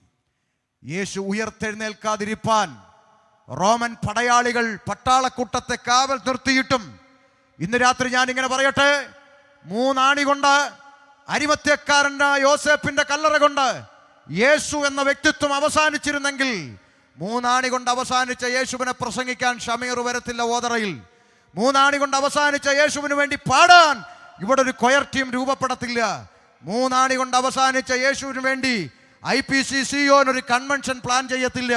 പിന്നെ എന്തുകൊണ്ട് പാടുന്നു, എന്തുകൊണ്ട് പ്രസംഗിക്കുന്നു? ഓതറക്കാരെ, ഞങ്ങൾ പാടുന്നതും പ്രസംഗിക്കുന്നതും കുമ്പനാട്ടും എടത്തുവായിലും പരിമലയിലും കുരിശുമലയിലും അടഞ്ഞു കിടക്കുന്ന ഒരു കല്ലറവാതിക്ക നിന്നുകൊണ്ടല്ല, കണ്ണാടിക്കൂടിന് മുമ്പിലല്ല, മറിച്ച് ഉലക മഹാന്മാർ അഖിലരും ഒരുപോൽ കല്ലറക്കകത്തൊടുങ്ങി ഒതുങ്ങിപ്പോയപ്പോൾ ഇന്ന് രാത്രി ഞാൻ പ്രസംഗിക്കുന്ന യേശുക്രിസ്തു പാതാളത്തെ ജയിച്ചു, മരണത്തെ ജയിച്ചു, ലോകത്തെ ജയിച്ചു, പിശാചിനെ ജയിച്ചു. യേശു ഉയർത്തെഴുന്നേറ്റു. ഹല്ലേലൂയ! ആ യേശു ഇന്നും ജീവിക്കുന്നു. ആമേൻ. 1-2 ഭാഗം പറഞ്ഞ് ഒരുമിച്ച് പ്രാർത്ഥിക്കാം. ഉയർത്തെഴുന്നേറ്റ കർത്താവായ യേശു ക്രിസ്തു ശിഷ്യന്മാർക്ക് പലതവണ പ്രത്യക്ഷനായിക്കൊണ്ട് സ്വർഗാരോഹണം ചെയ്യും മുമ്പ് അന്ത്യമായൊരു കൽപ്പന ശിഷ്യഗണത്തിന് കൈമാറി. ഓതറക്കാര് കാതു തുറന്ന് കേൾക്കണം. മർക്കോസിന്റെ സുവിശേഷം 16-ാം അധ്യായം 15-ാമത്തെ തിരുവചന ഭാഗം ഒന്ന് വേഗത്തിൽ വായിച്ചാട്ടെ. 16:15. നിങ്ങൾ ഭൂലോകത്തിലൊക്കെയും പോയി സകല സൃഷ്ടിയോടും സുവിശേഷം പ്രസംഗിപ്പിൻ. മതി. ഇവിടുത്തെ ക്രിസ്ത്യാനികൾ പോലും പലപ്പോഴും ചോദിക്കുക, യുവന്മാർക്ക് വേറെ പണിയില്ല, ജോലിയില്ല, എന്തിനാ ഇങ്ങനെ കിടന്ന് തൊണ്ട കീറുന്നത്? ഉത്തരം, ഇത് യേശുക്രിസ്തുവിന്റെ കൽപ്പനയായതുകൊണ്ട് ഭൂലോകത്തിലൊക്കെയും ഇത് പ്രസംഗിക്കണം. ഇപ്പൊ ചില അണ്ണന്മാര് പറയാ, ഇവിടെ പറ്റത്തില്ല, അവിടെ പറ്റത്തില്ല, അവിടെ വിടാടാ, നിന്റെ മനസ്സേ ഇരിക്കത്തേ ഉള്ളൂ. ഇത് പ്രസംഗിക്കാൻ ഏൽപ്പിച്ച സ്വർഗത്തിലെ ദൈവമാണെങ്കിൽ അഭിഷിക്തന്മാർ ഉയരുള്ള കാലം വരെ സുവിശേഷം പ്രസംഗിച്ചിരിക്കും. ആമേൻ. അത് ഞങ്ങളെ ഏൽപ്പിച്ചത് ദൈവമായതുകൊണ്ടാ. മനുഷ്യരെക്കാൾ അധികം ദൈവത്തെ അനുസരിക്കേണ്ടത് ആവശ്യം. അതുകൊണ്ട് ചെയ്യുന്നതാ.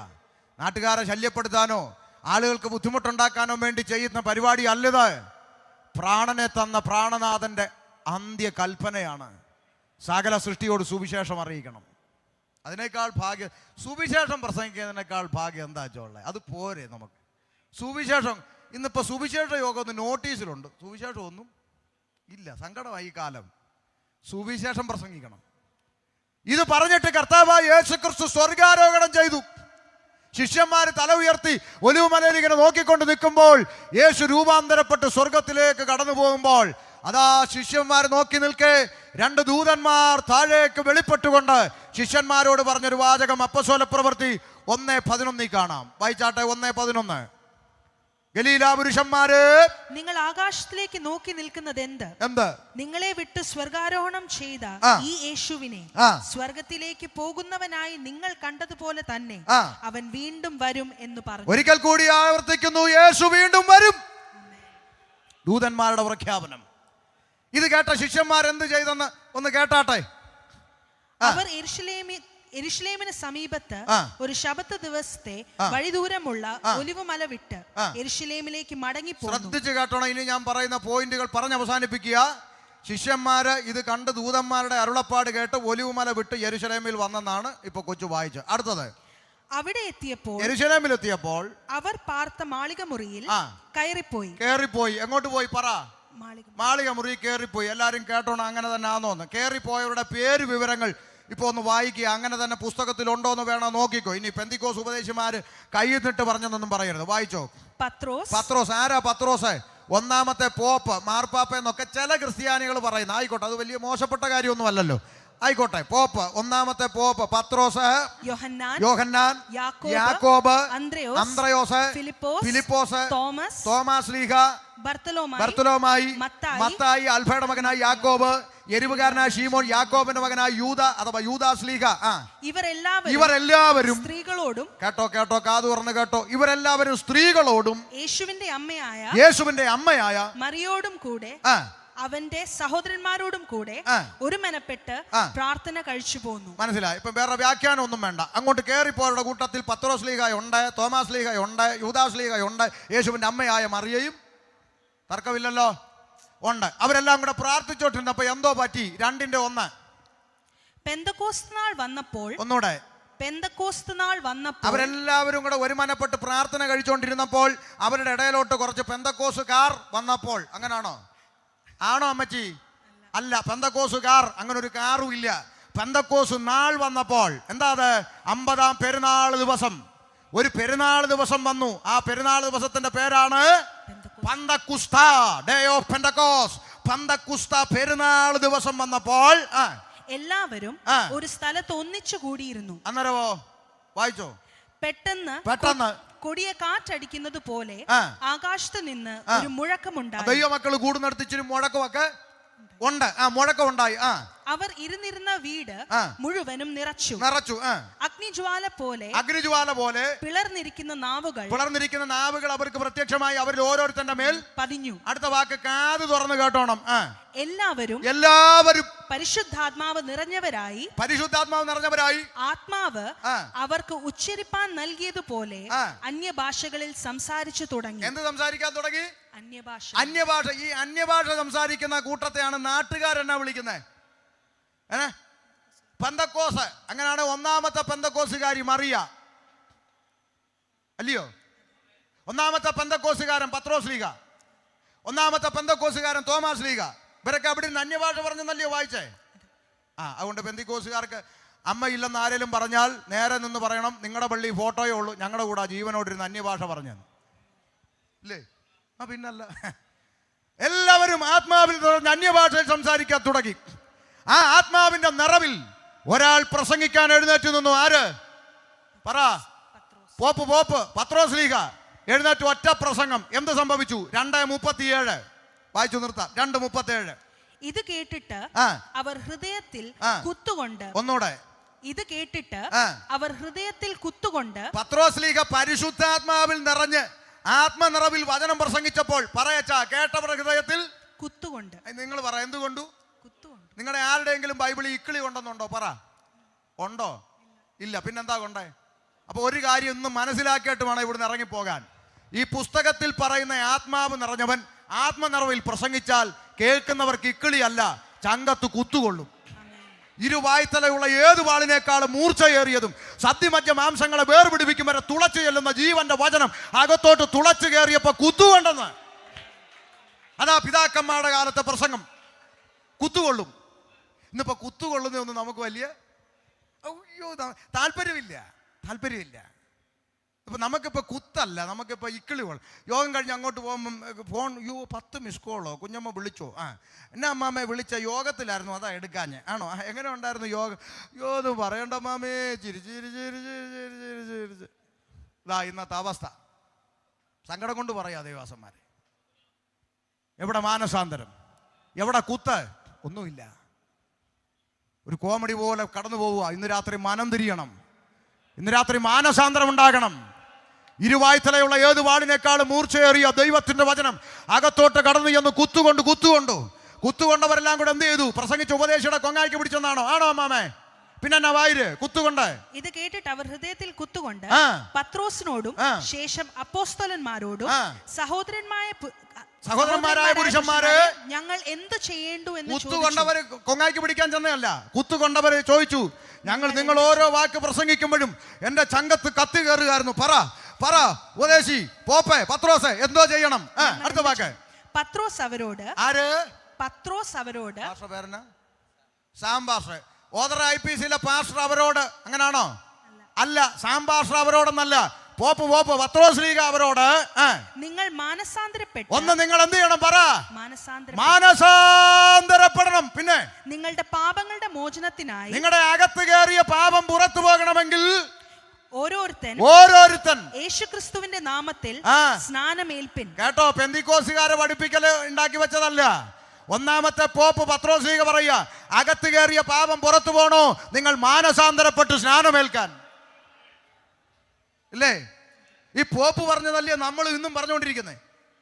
ഇങ്ങേരായി കുഴപ്പം ഉണ്ടാക്കി വെച്ച അങ്ങേർക്ക് സത്യത്തിൽ പറഞ്ഞുകൊണ്ടായിരുന്നു, നിങ്ങൾ ഓരോരുത്തരും പാപങ്ങളുടെ മോചനത്തിനായി ഞങ്ങളുടെ അടുക്കൽ വന്ന് കുമ്പസരിപ്പി. അങ്ങനെ ഒന്ന് പറഞ്ഞെങ്കിൽ ഞങ്ങൾ ഇന്ന് അതല്ലേ പറയത്തുള്ളായിരുന്നു. അപ്പൊ ഇങ്ങേരായി ഇടങ്ങേറുണ്ടാക്കിയ പുസ്തകത്തിൽ അങ്ങനെ പറഞ്ഞില്ല.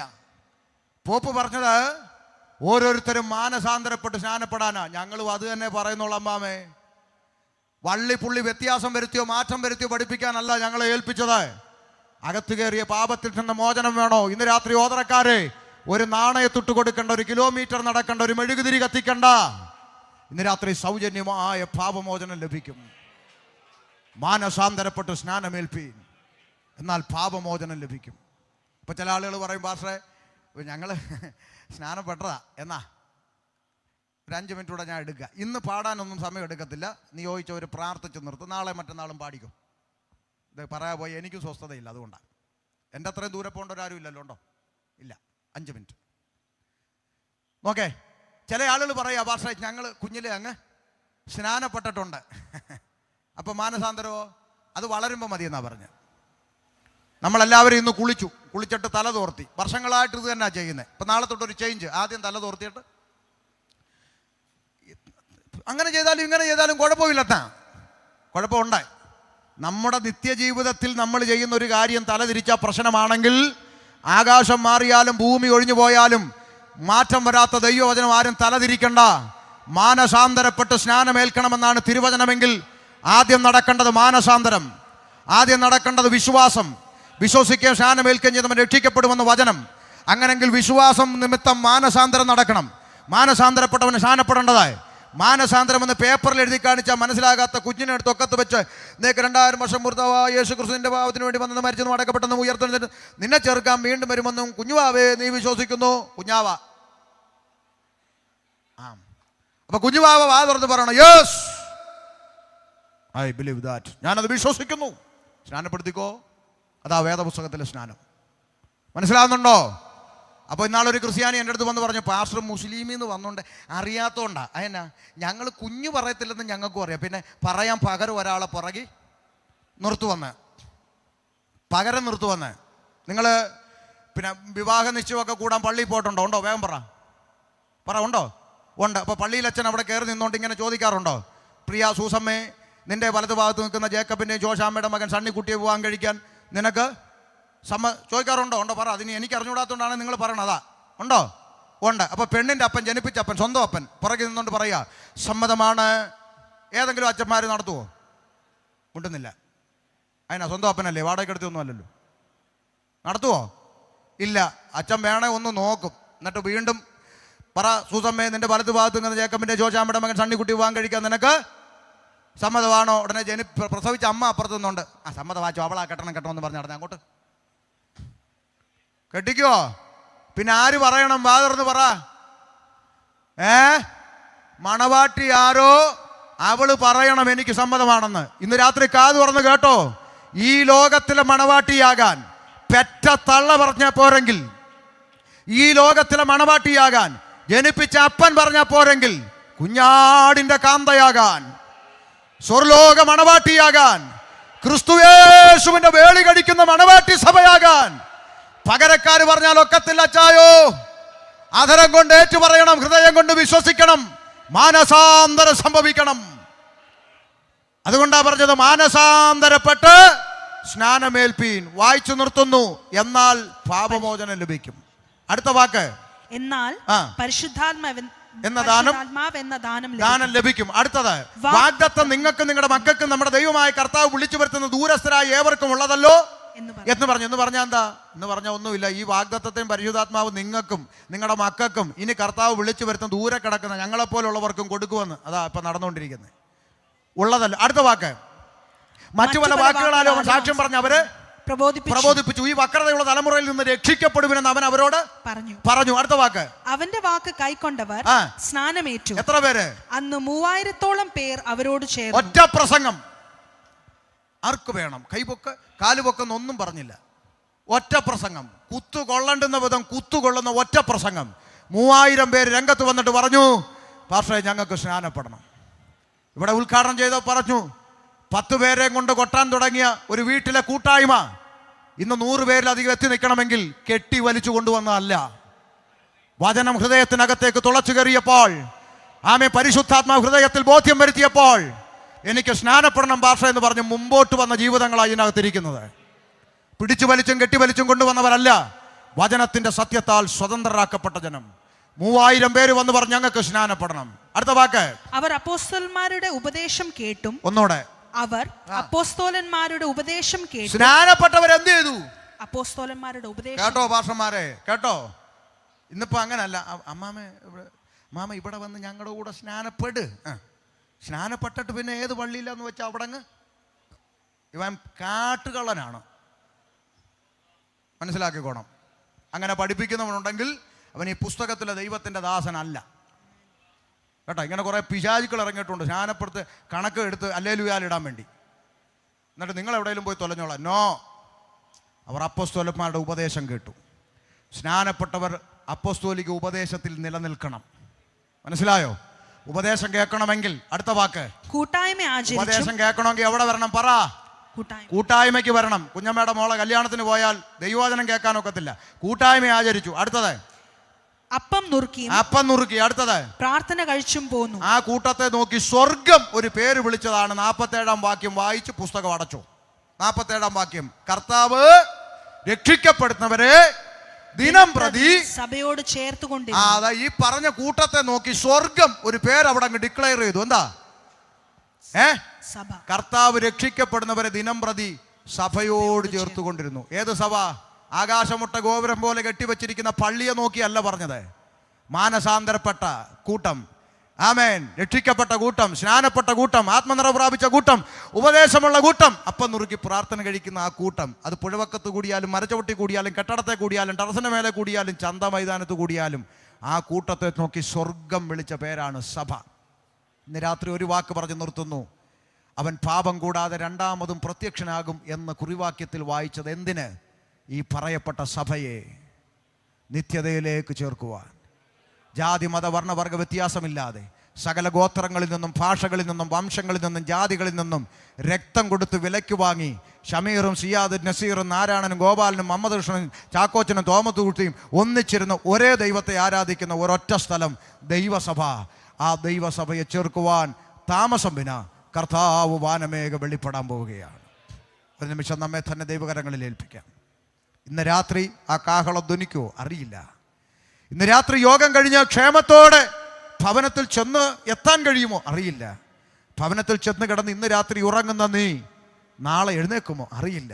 അതുകൊണ്ട് വേദപുസ്തകം പറയുന്നു, ഇതാകുന്നു രക്ഷാ ദിവസം, ഇതാകുന്നു സുപ്രസാദ കാലം. ഇന്ന് രാത്രി മാറാത്തൊരു തീരുമാനം എടുത്തിട്ട് വേണം ഈ പന്തൽ വിട്ടു പോകാൻ. കർത്താവേ, ഇന്ന് രാത്രി എൻ്റെ പ്രാണനെ വിട്ടാൽ ഞാൻ കൂട്ടിവെച്ചതും ഒരുക്കി വെച്ചതും ഒക്കെ ആർക്കാകും? ഇന്ന് രാത്രി കാഹളം ധ്വനിച്ചാൽ ഞാൻ ഈ ദൈവകൽപ്പന അനുസരിച്ചിട്ടില്ലെങ്കിൽ എൻ്റെ ആത്മാവിൻ്റെ നിത്യത ഞാൻ എവിടെ ചെലവഴിക്കും? ഈ ചോദ്യങ്ങൾക്ക് മറുപടി പ്രാപിച്ച് ഇന്ന് രാത്രി കടന്നു പോകാൻ സ്വർഗത്തിലെ ദൈവം നിങ്ങളെ അനുഗ്രഹിക്കട്ടെ, സഹായിക്കട്ടെ. നിയോഗിക്കപ്പെട്ടവർ പ്രാർത്ഥിച്ച് യോഗം അവസാനിപ്പിക്കും. ദൈവം നിങ്ങളെ അനുഗ്രഹിക്കട്ടെ.